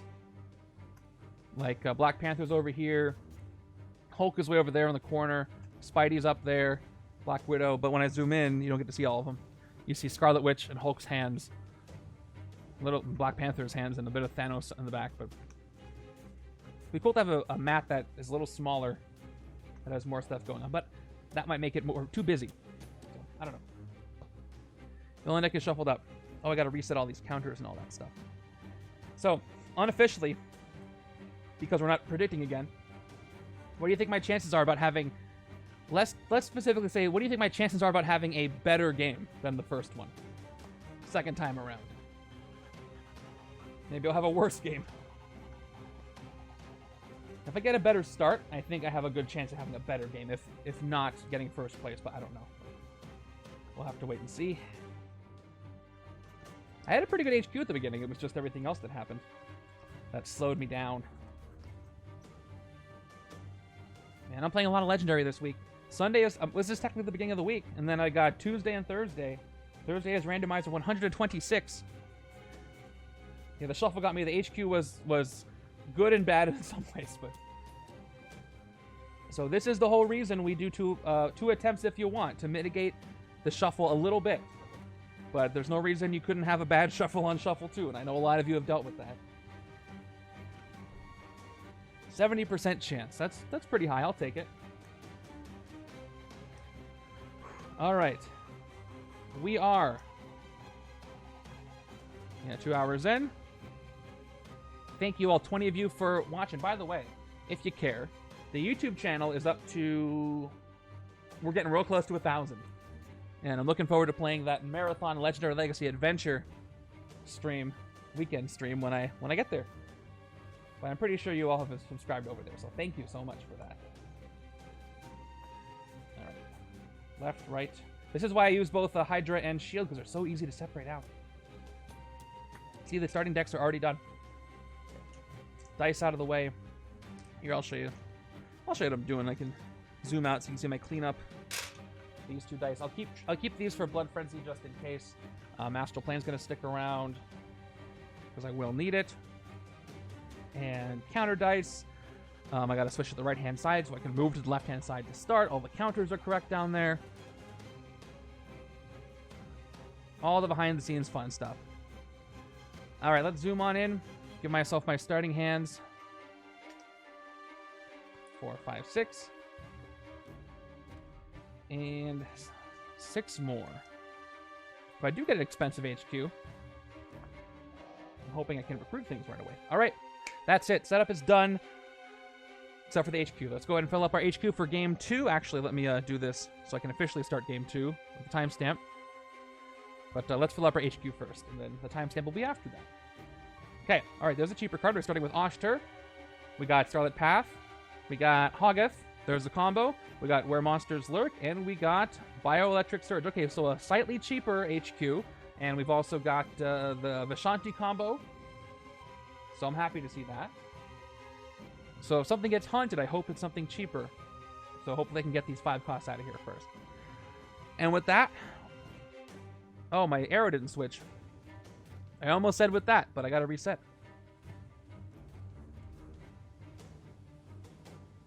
It didn't switch again. I was doing so well. Let me do nothing. I might have switched screens too fast. Alright, it switched. This arrow is the bane of my existence. Okay, and now with that, we are ready to start with turn 1. Here we go. Okay, I got all 6 recruits, so I can get one of these 5 costs out of here, even if one is haunted. Maybe. We'll see. Turn 1 is a Mandroid. And as I said before, I'm only going to go over new cards here. So let's just play, see what happens. So let's start. I think I want to start by taking either Bioelectric Surge or Hoggeth. I want to clone Bioelectric Surge. So there's not a lot of range here. I'm going to start with Hoggeth so I can get Oshtur and get that wound combo going, because that really does get going real well. All right, there's Blade Daywalker. There's a 7 cost. Blade Daywalker was in the starting HQ in the last game, and he's in the second hero down in this game, so he really wants to be recruited. Turn 2 is Master Strike, so we're starting off with some haunting. And it's going to be Blade right there. All right, so no heroes in HQ are haunted. He's going to go ahead and haunt Blade Daywalker, reveal the top card of the villain deck. If it's villain, it haunts the highest cost unhaunted, so that could be the other more expensive card. Top card of the villain deck is... Oh, okay. Yellow Jacket is not going to escape soon. He's going to be haunting. But he did show up early, so at least he's not in the city, though. He's going to go ahead and haunt Shatterstar, because he was mad that he couldn't KO any of Shatterstar's rares last game. All right, we got a couple haunts, but Yellow Jackets are a little out of trouble. That's interesting. 3 each attack and recruit. My Instinct deck last game did really well, so I think I want to build that again. I want to keep Oshtur with Hoggeth, though, to get that engine going. So I'm going to actually start by taking Starlit Path and build from there. And there's another one. Okay, we've got 3 attacks, so I will fight a Mandroid. KO one of my heroes. And Mandroids are now 3 attack when another one comes in on the right-hand side. And let's get rid of an operative. And move forward.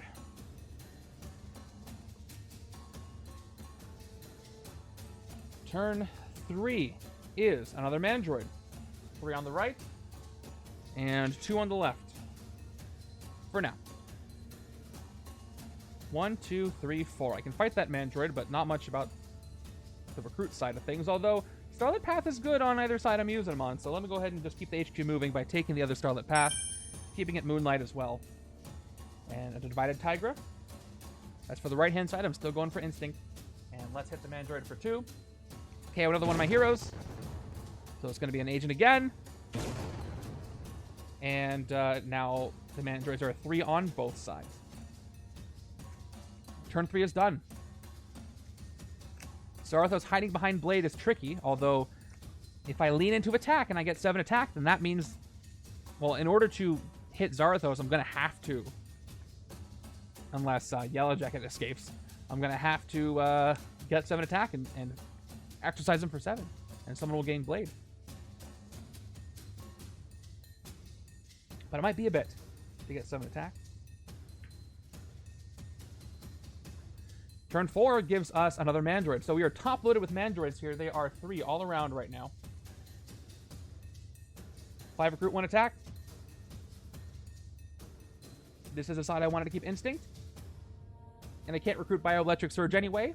So I'm going to go with Tigra for 2. And we'll see what comes up. Another one. All right. Keep those going. Death by 1,000 cuts. And there's Hoggeth for the left-hand side.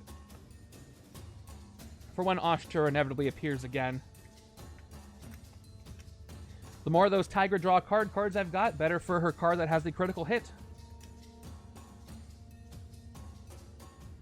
And there's two instinct cards in hand. It's already starting to work.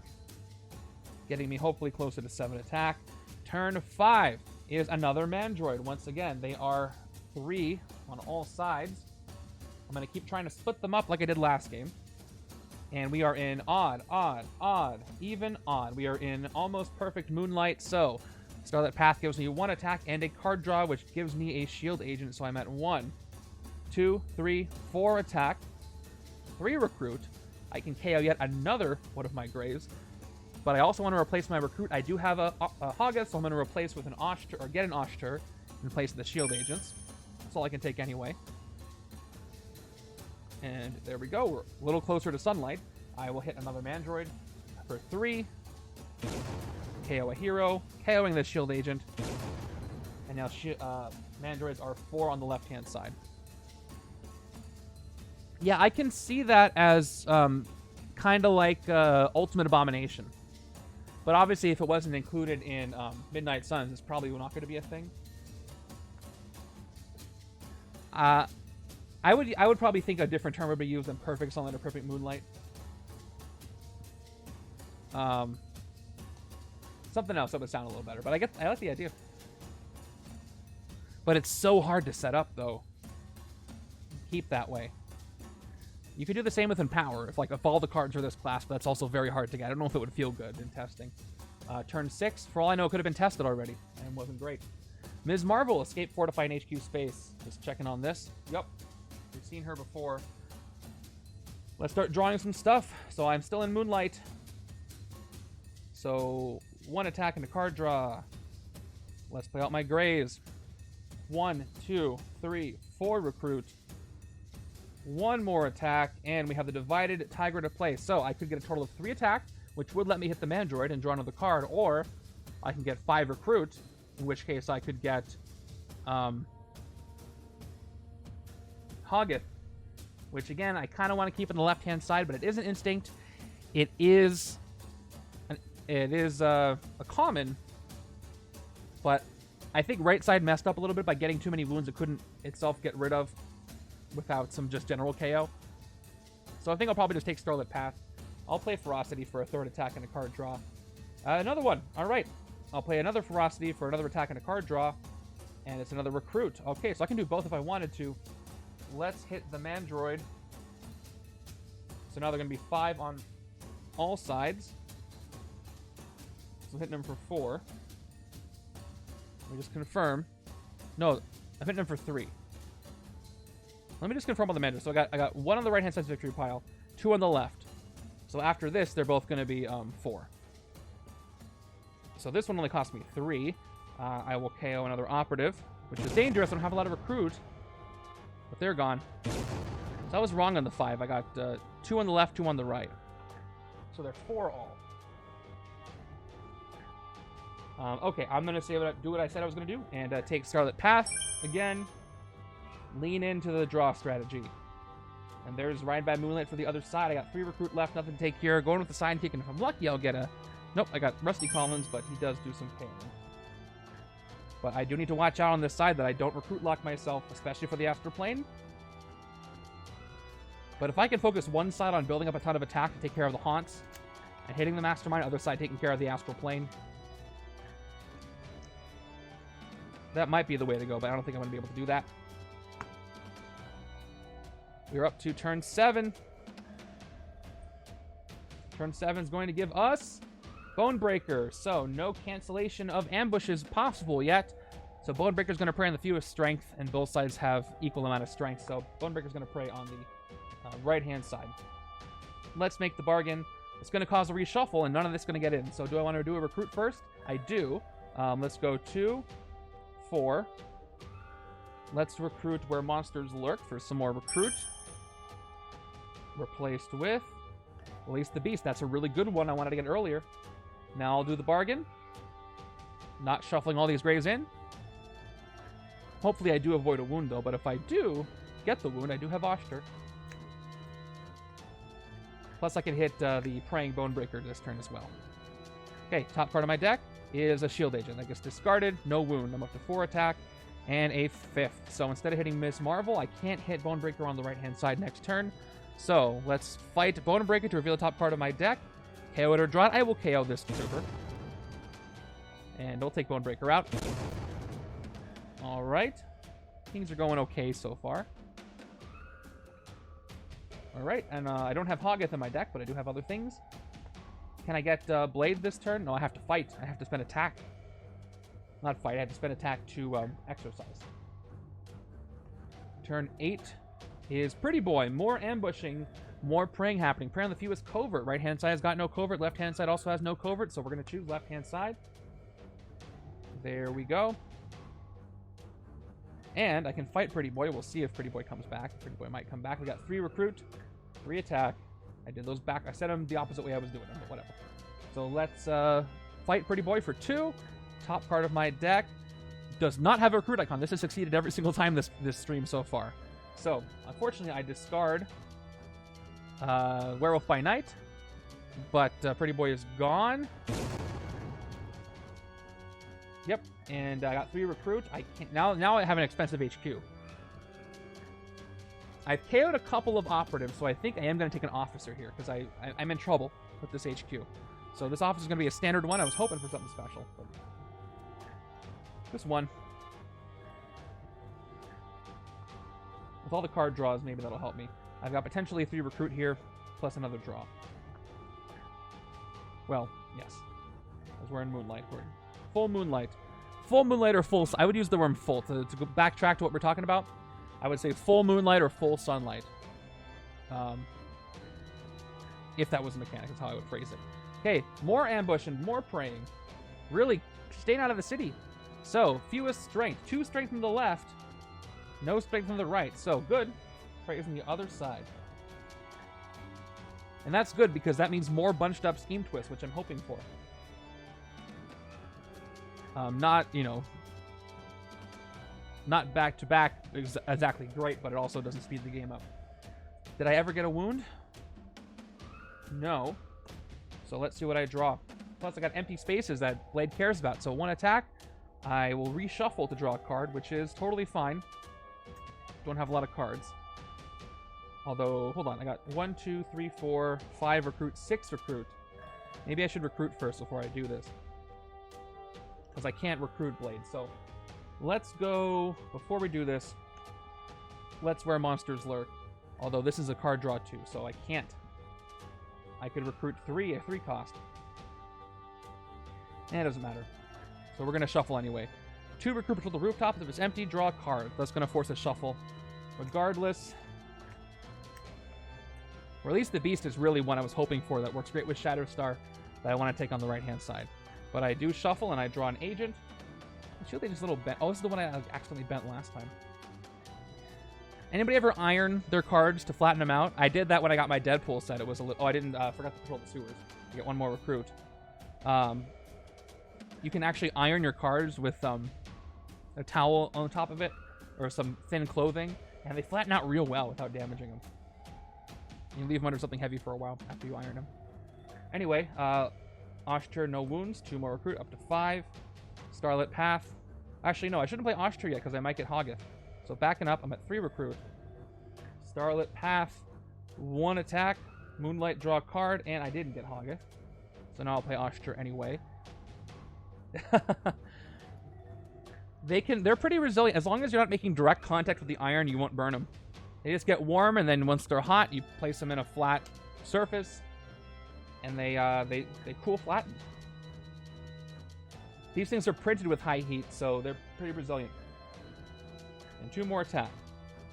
Unfortunately, I can't get the rare, which I really kind of wanted, because that's not how Haunt works. But I can get Hoggith for more demonic bargains and that wound engine.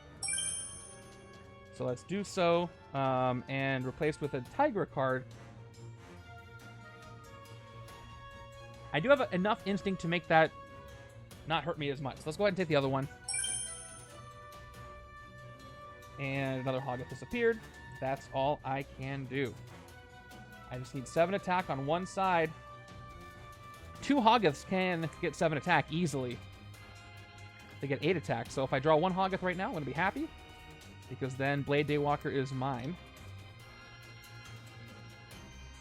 So now I'm hoping for the Demonic Bargain, so I get to get the wound, draw a card, and maybe get a Hoggith. But we shall see. Turn 10. But I forgot about Bonebreaker, but I didn't have enough attack. Yeah, try it out. So, Skullbuster, prey on the fewest ranged. 1 range on the right-hand side. So, left-hand side is fewest ranged. And the bystander thing. Any bystanders rescued so far? I don't think I've rescued any. So, just 1, and it's going to be a standard bystander.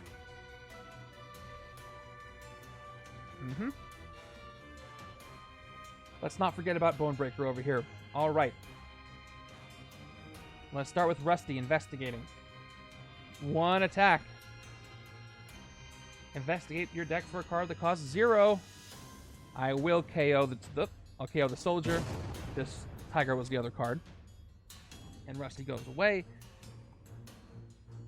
Let's draw some stuff. That's 2 attack and a card draw. I've got 1, 2, 3 operatives. So choices. I could get 5 attack and recruit release the beast this turn, which is very tempting. But then what's going to happen is Bonebreaker's going to finish the prey. That player gains a wound at the top of their deck. And this is a side I don't really want wounds on. But 3 recruit and Blood Frenzy is really good. So I think I'm going to take the wound in order to get Release the Beast right now. It's very worth getting. Alright, so we're going to go ahead and play the left-hand side.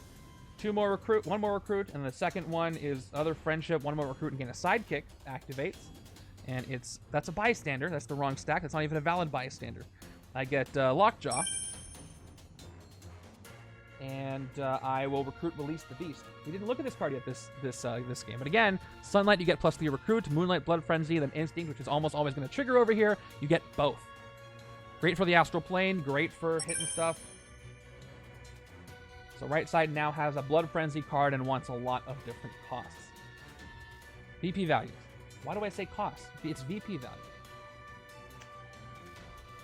It's such a good one. That was kind of the reason why I decided to go with Shatterstar as my second pick, because that one works so well with him. Alright, it's a shuffle, and then a finish the prey. 1, 2, 3, 4, 5, 6. That's a lot of gray. So, finish the prey. I gain a wound at the top of my deck, and that wound is a standard one. Things could be worse. Moving over to the left, where I'm also being preyed upon, but I have some attack to deal with that. Turn 11 is our first... our second Master Strike. I was looking at it. Yep. Which is rough because Zarathos is already haunting. Which means this. If any heroes in the HQ are haunted, each player gains a wound, so more wounds go out. Left side doesn't matter as much, and good thing the left side is the one that got the, Grievous. I get the KO at this turn. Then, he's already haunting, so we skip the next part, then reveal the top part of the villain deck. If it's a villain, it haunts the highest cost unhaunted hero in the HP. So, it is Atrocity. Atrocity, this entire stream, has never ambushed and haunted. He's always been pulled in by Zarathos. So, it's one of these 5 costs, one of these 2. Let's give it to Ride by Moonlight. It's a good card, but I got more desire to have Hoggith right now. And that's the Master Strike. I have no cards, didn't play no points, didn't play anything yet. Alright, let's KO that wound with Oshter to draw a card and get rid of the Nanovirus. To draw a Tigra. Let's build up some attack. Starting with Hoggith. 2 attack. We'll do the Demonic Bargain, of course. We discard a Trooper.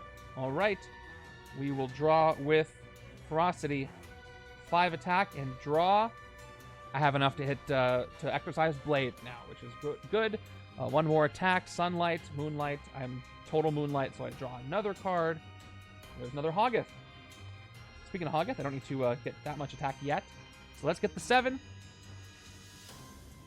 The bad thing is I can't exercise Blade and fight Skullbuster. I'll be 1 attack short.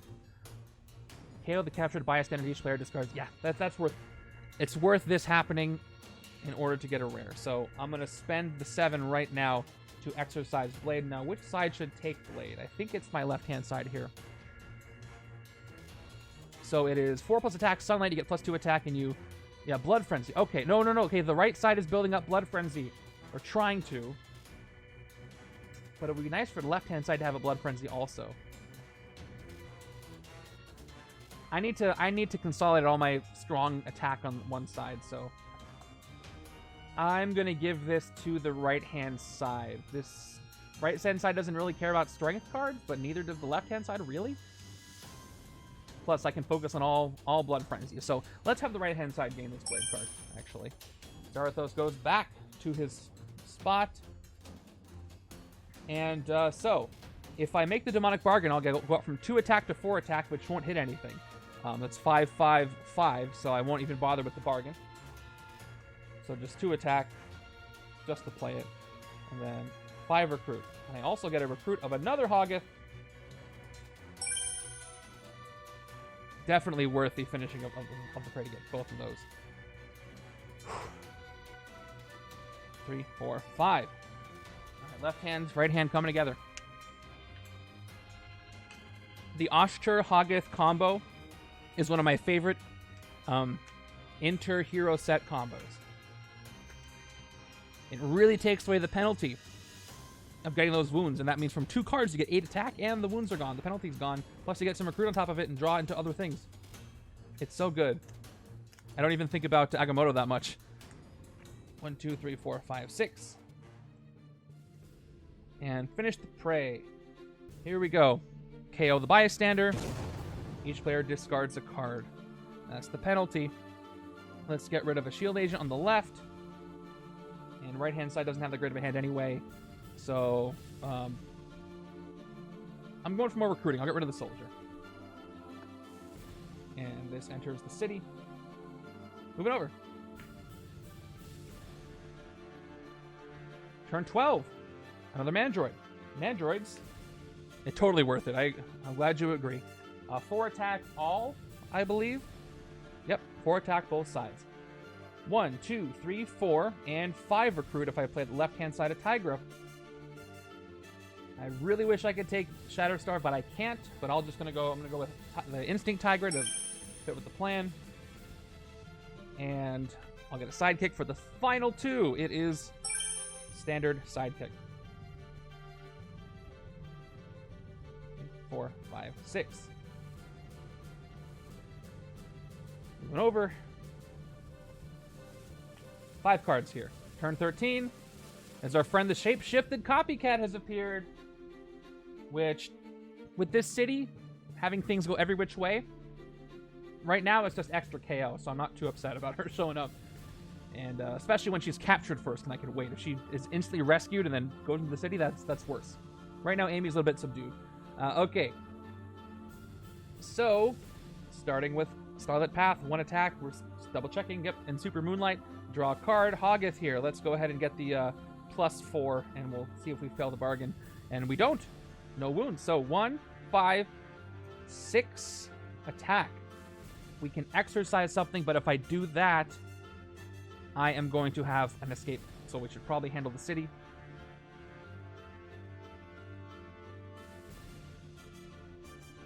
Bonebreaker is a draw or KO.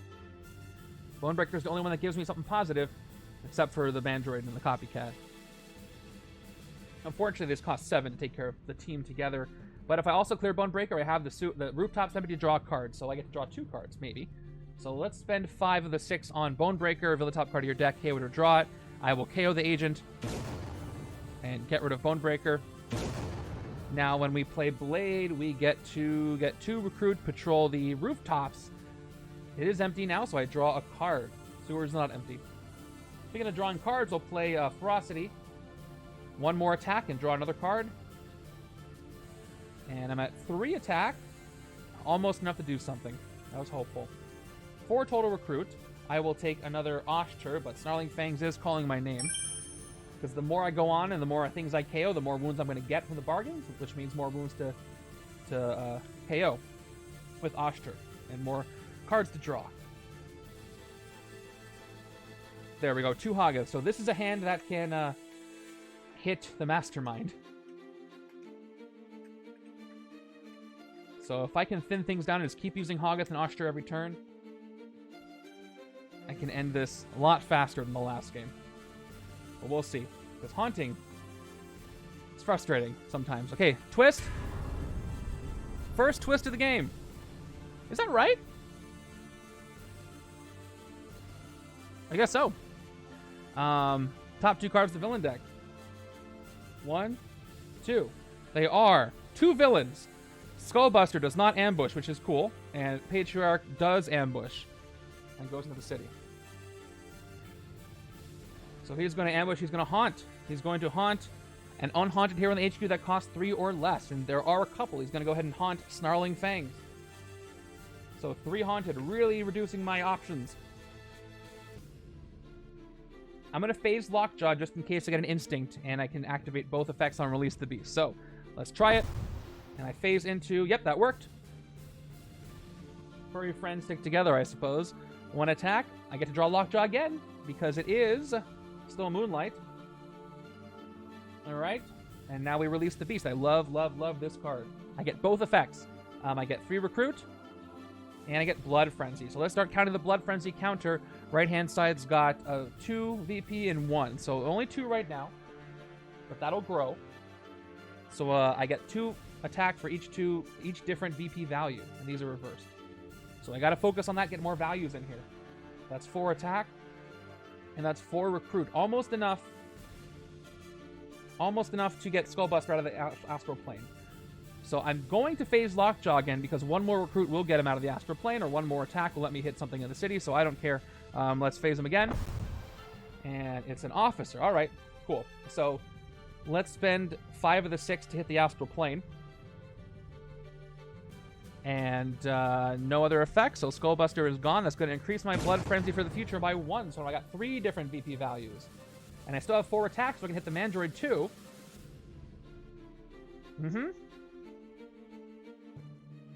We'll do so. Hit the Mandroid. KO one of your heroes. Another operative's going to go. This Mandroid's defeated. Mandroids on the right are now +3. So they're at 5. 4 on the left. And then Amy is going to enter as a 3-attack villain, which is not a big deal at all. She'll give me some KO power when I can take care of that, which I do need for. Decks are coming together faster than they did last time. I don't think I'm going to get as fast of a game as the 2 people who won. I've only got a few turns left to do that. But I'm still going to have a respectable game, and that's really what matters. Again, remember, if I was playing for real, I wouldn't know what their scores were. Turn 15, what all their stats were. Okay, Donald Pierce comes in. No ambush, cancel. So who's got the fewest tech? Nobody. He's going to prey on the right-hand side. Okay, let's do some stuff. First, Hoggoth. 2 attack. Demonic Bargain. No wound. 2 more attack. Second Hoggoth. 2 attack. Demonic Bargain. Yes, wound. So I gain the wound right now. But 2 more attack. Oshter is going to do her thing. 2 more recruit. I will KO the wound that I just got. To draw where monsters lurk. What else do I have? I got 9. That's all I need to hit Zarathos. So, in the interest of trying to speed up this win, let's go ahead and hit him right now. He's going to haunt somebody, but that's to be expected. First tactic on turn 15, much better than last time. It's going to be Demonic Essence of Ghost Rider. He haunts the highest cost unhaunted range and or strength. So unfortunately, there is one that applies.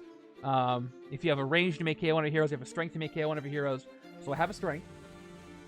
I'm going to go ahead and haunt Snarling Fangs, which makes it easier to get out of there. I didn't play this agent, but I will KO it. Because I have a strength. And let's play whatever I got left. I got 1 attack. And I've got 2 recruit. Sewers are empty, so I get 1 more recruit. Rooftops are not empty. So with 5 recruit, I can take Gladiator's Blades and clone it. So much better for the right-hand side. However, I do have a lot of instant Hoggith, and it just draws more cards, which is even better. And I get to clone it right now, which is even better. So let's capitalize on that and recruit Gladiator's Blades for 5, and then clone it.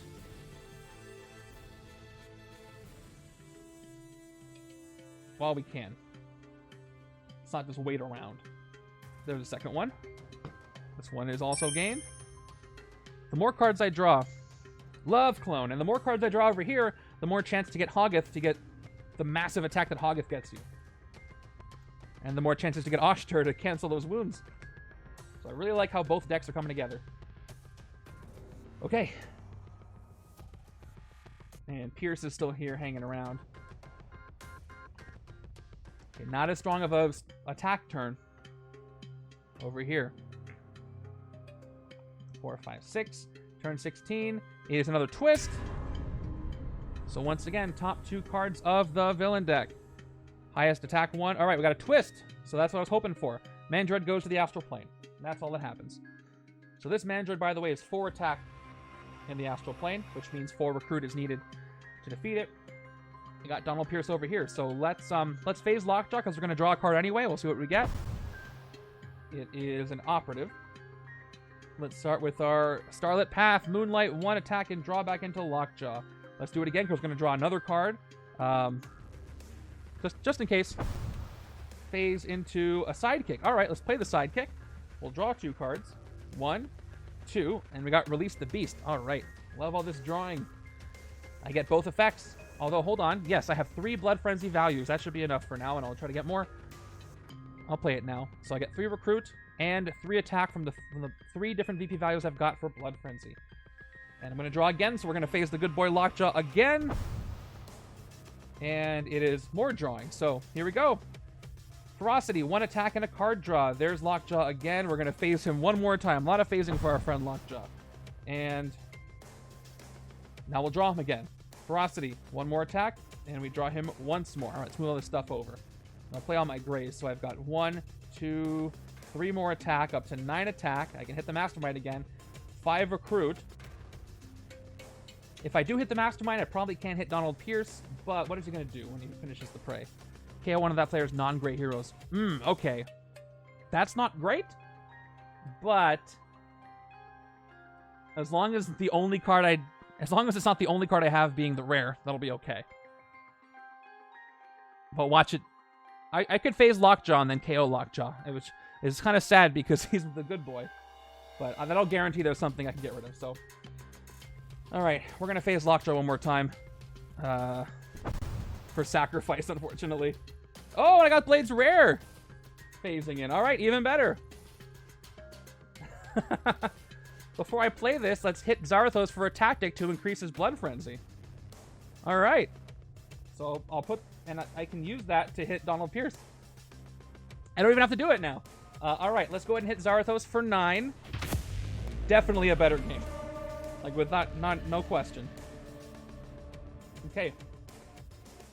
Eruptions of Hailfire. He haunts the highest cost, unhaunted, covert, and/or ranged. So that fails. Because too many other things are haunted. That would have only applied to Bioelectric Surge.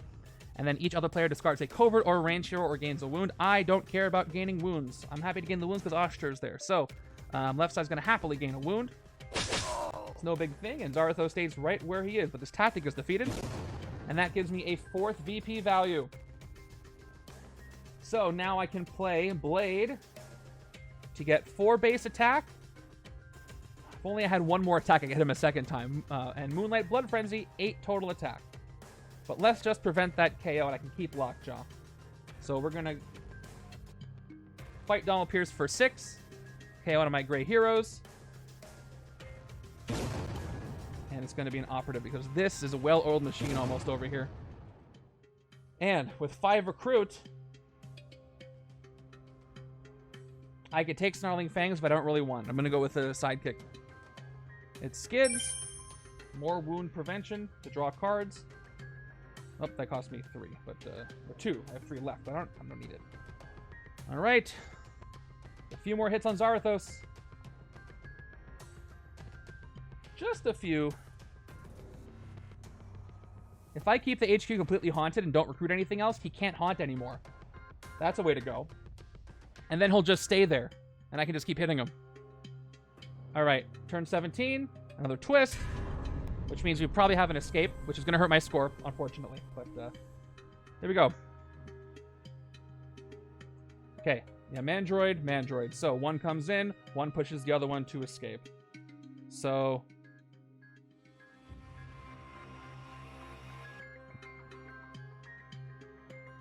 Oh, wait. Did I do the thing? Hold on, I gotta back up.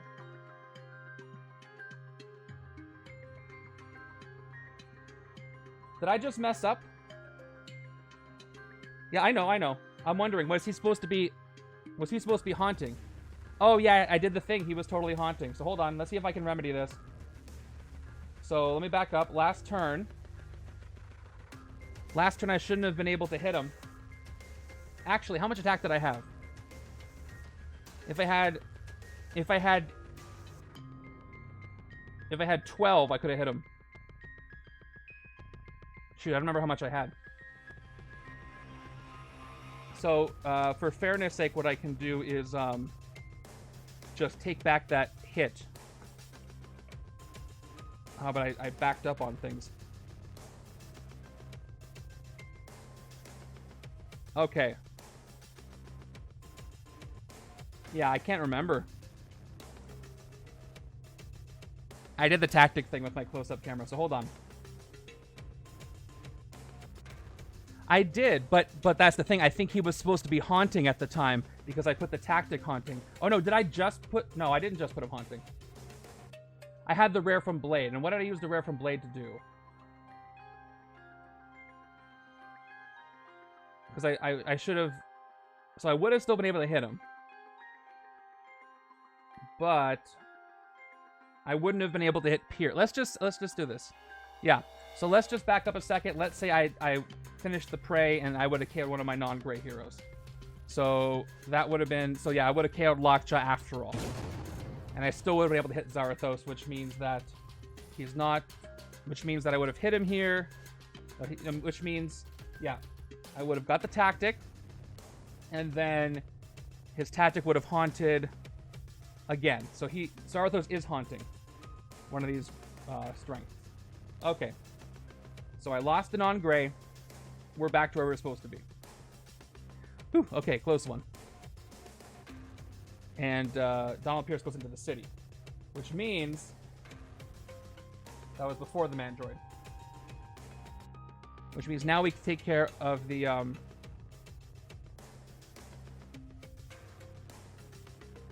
Right, so Snarling Fangs should be gained or KO'd by somebody because I did have to hit him there. So Snarling Fangs is going to go to the left-hand side in the discard pile, which is fine because it would have been the same state of the discard pile. And then he would have haunted the highest cost, ranged, or strength, so that would have been Agamotto here. All right, now we're back on track. Now I got to take care of the escape. So the Mandroid escape. It's now going to KO somebody else. I'm going to go ahead and KO the... Alright. Thank you for helping me resolve that. We're going to go ahead and get rid of the Snarling Fangs that's exposed here. And replace it with a Blade. And this is the legit escape, so that's my first escape, unfortunately. Ooh, okay. Now I can take care of this. Right-hand side, by the way, Mandroid-wise, has 3. All right. This is why people get confused with the core set with all the art being the same, because the art's the same on Zarathos' tactics. It's not the first time I've done that. Okay. Let's go Oshtur first. 2 recruit. I will KO this wound from my discard pile. Although, do I have a Grievous one to KO? I don't think so. Alright, I KO it. I draw a card. It's Hoggith, okay. We'll play Hoggith, which is going to reshuffle. So do I want to do a recruit first? No. Thank you, yes. Drinking my drinks. We're about 15 seconds away from the 3-hour mark on the stream, so thanks for sticking around. Let's play Hoggith for 2. We'll Demonic Bargain for 4, but we'll see what that bargain gets us as we shuffle around. Again, I'm not afraid of wounds over here. Not one bit. And I gotta clear the city to avoid a second escape, because that one escape already hurt me. I was just so focused on clearing the Mastermind. Okay. It's Oshter, so she herself causes a wound to go out. But again, I don't care too much. So I'm at 4 attack. Let's go Starlit Path. 1 attack. Moonlight. Yep. Draw a card. 6, 7. And 3 recruit. 3, 4, 5. Okay, I can't hit 2 things. We got 5, 5, 3, 6. And then left-hand side, though. Actually, let me double check. 2 Mandroids. Oh, I can hit 2 things. This is 4 on the left-hand side. So I can hit... I get double KO. 4 and 3. Let's do it. First, a Mandroid for 4. Now Mandroids are 5 on all sides. 3 left. Let's KO one of these shield agents. Let's take out Amy. Same thing. KO one of your heroes. This is not a haunt, but a hunt for more streams like this. Thank you so much, Mikey, for the resub. 28 months. That's a long time. Thank you. Thank you, thank you, thank you. All right. And another KO. This KO is in your honor. I don't know what this shield agent did to offend you, but you can tell me later. 5 recruit. Can't really take much. I can take Hunt High and Low, which is more KOing. Yeah, why not? I like KOing.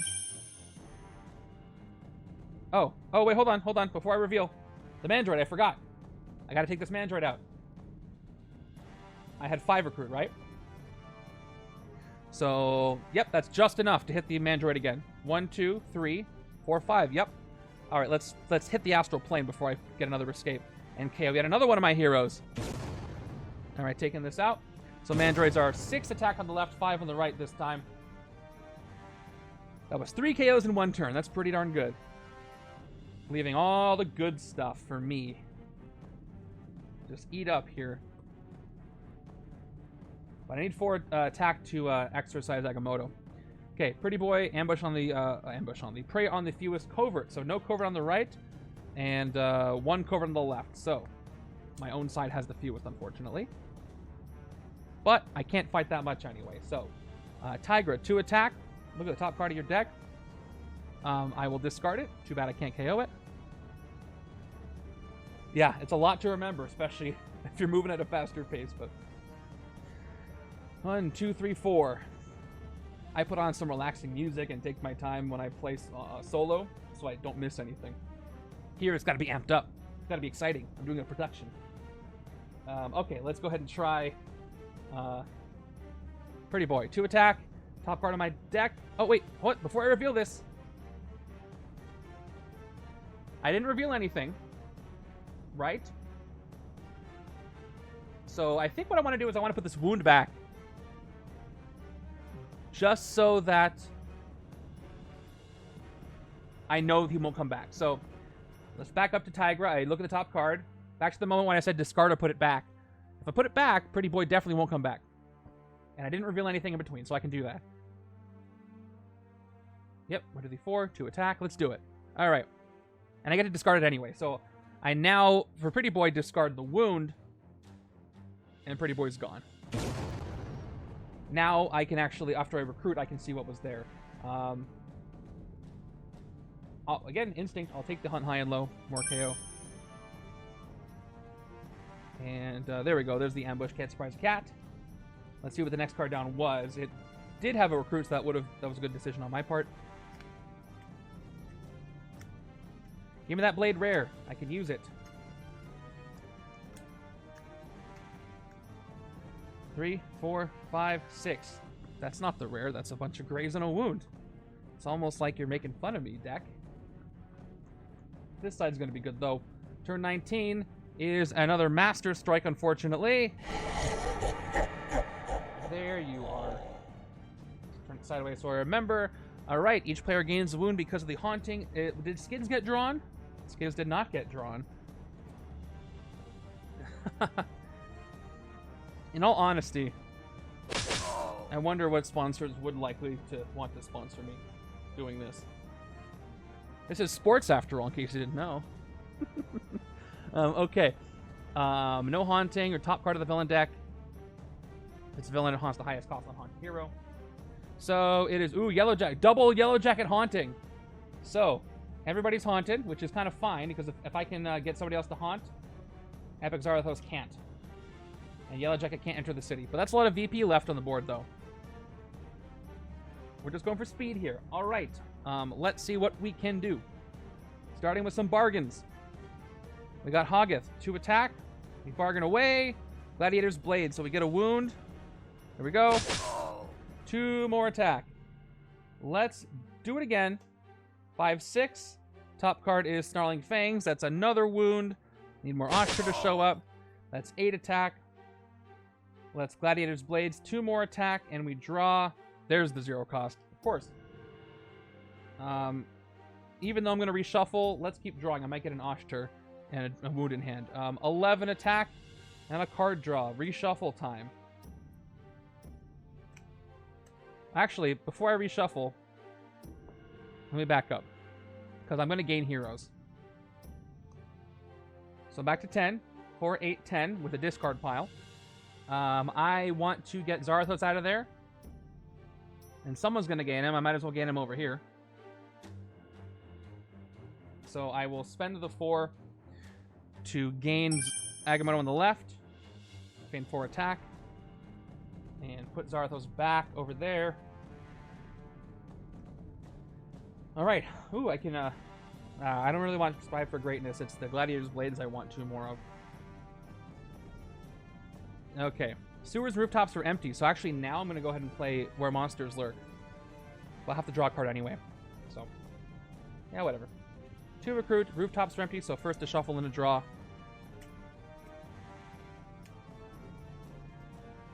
I'll try to finish this before 3:30.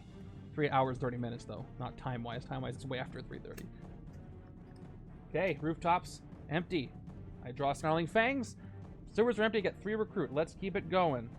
Snarling Fangs gives me 2 attack and the whenever effect, because it is Moonlight. I get to do a KO whenever I defeat a Mastermind or villain. We'll play Ferocity. 1 attack, another card draw. It's a wound. No Oshter, though, so that will be in the discard pile. A 10th attack, a 4th recruit. Now we're going to hit... So if I hit Zarathos now, there's a chance he may not be able to haunt Shatterstar, but we're going to hit him anyway. For 9. Alright, we got Corrupted Spirit of Vengeance. Oh, it's Instinct, so it is going to work. So Zarathos haunts Strive for Greatness. It's only a 3 cost, though. Each other player reveals an Instinct or Covert hero, discards down to 3. I have 1, so I reveal Starlit Path, thank goodness. So, this is gone. And this card haunts. That's why I keep doing it. Because my pattern is put the card up in the close-up and then put it where it goes, and that's why I keep messing that up. But I caught it there, so that's important. It means I'm learning. It means I'm learning something. We're retraining habits. I've got 4 recruit left. Oh, I defeated a Mastermind, so I KO one of my heroes with Werewolf, so I'll get rid of another agent. And 4 recruit, I don't really want Strive for Greatness over here. I'm not even going to take a sidekick. I just want to end my turn.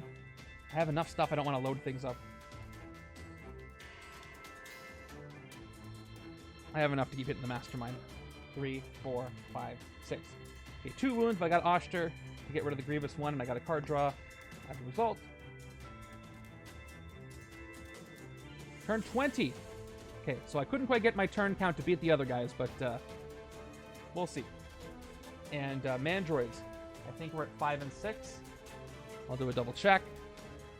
1, 2, 3. Left side got 1, 2, 3, 4. Yep.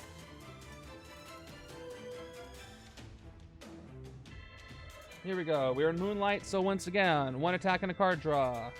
There's Skids. And not a lot I can do here. I've got 1, 2, 3 recruit. 3 more recruit if I play Skids. Nothing I can recruit, so there's really no point in me playing her. So I'm actually going to rest this turn and KO this wound. Not much I can do. This hand is better. Okay. Pretty confident I'm submitting this game anyway. Turn 21 is Shio coming in. Full city again, but Let's take care of some things. So I've got Oshtur here. Let's KO the Grievous Wound from my hand to draw into another Oshtur. We're going to play the second Oshtur for 2 more recruit. We're going to KO the other wound from my hand to draw into a Shield Trooper. We're gonna Scarlet Path first. No, I'm gonna Demonic Bargain. So we'll get the 4 attack. We'll bargain away Agamotto. So that's another wound for me. We will Gladiator's Blades. 2 more attack and a card draw. It's a Trooper. Scarlet Path. 1 attack and a card draw. It's a wound. So just enough to hit Zarathos if he was out. Which I can't do. So I do have She-Hulk's attack reduced thanks to size changing. What's up, Captain Metroid?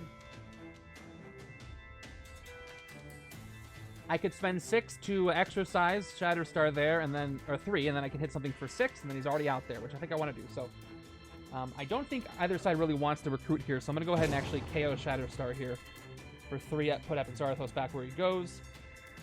We'll replace, and then we're going to go ahead and hit Donald Pierce.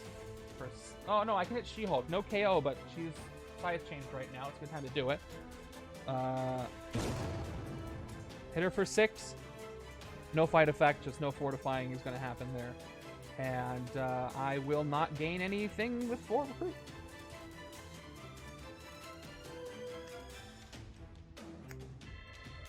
I kind of want something to come in and haunt Bioelectric Surge, so Zarathos cannot haunt after his last tactic. But I don't think that tactic includes ranged. I think I already got the ranged one.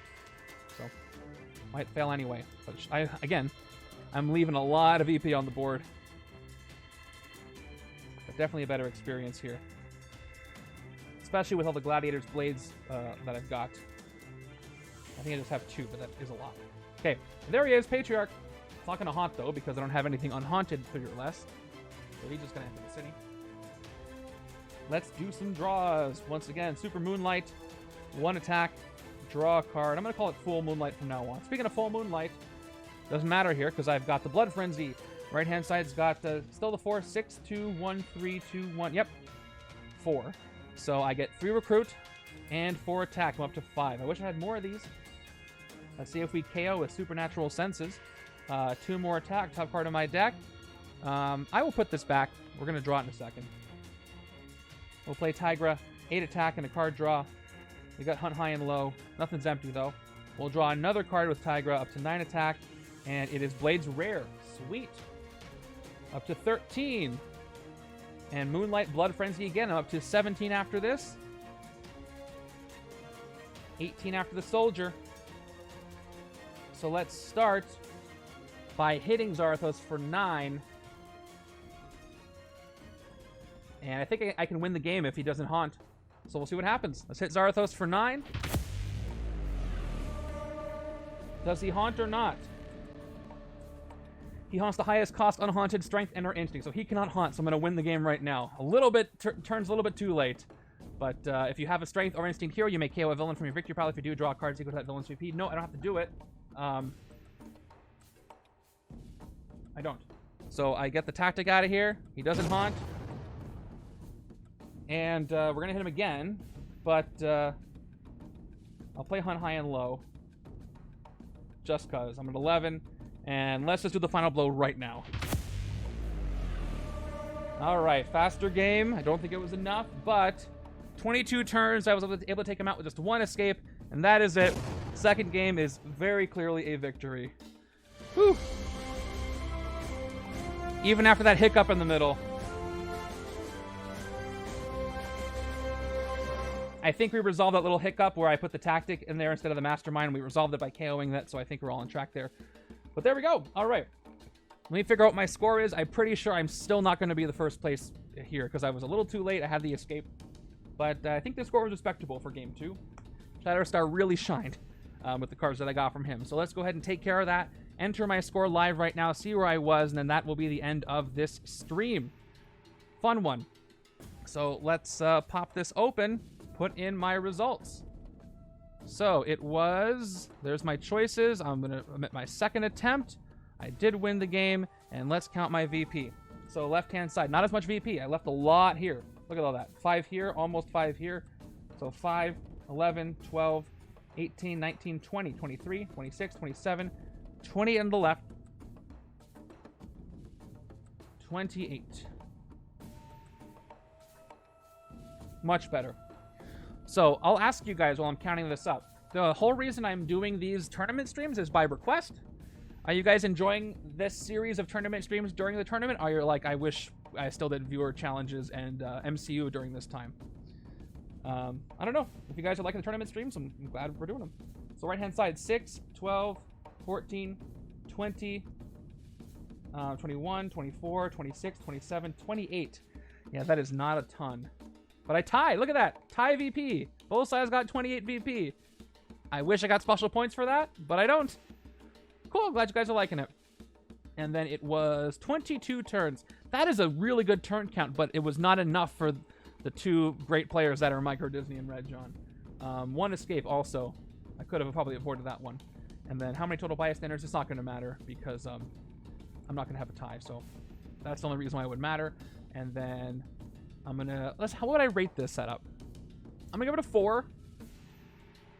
And I'm going to say... I spelled ghost wrong, but I don't have time to fix it. So there we go.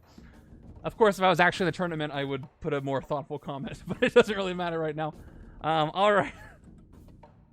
My keyboard is 108 degrees behind me, so not that hot, just, you know, come behind me. So let's see. Let's open up the results and see where I landed for... Yeah. So, yeah, it's pretty obvious. I'm totally third place, but not by too much. I did pretty well. So let's go ahead and take a look at where I landed here. So here we go. Top 3. So there I am in third place.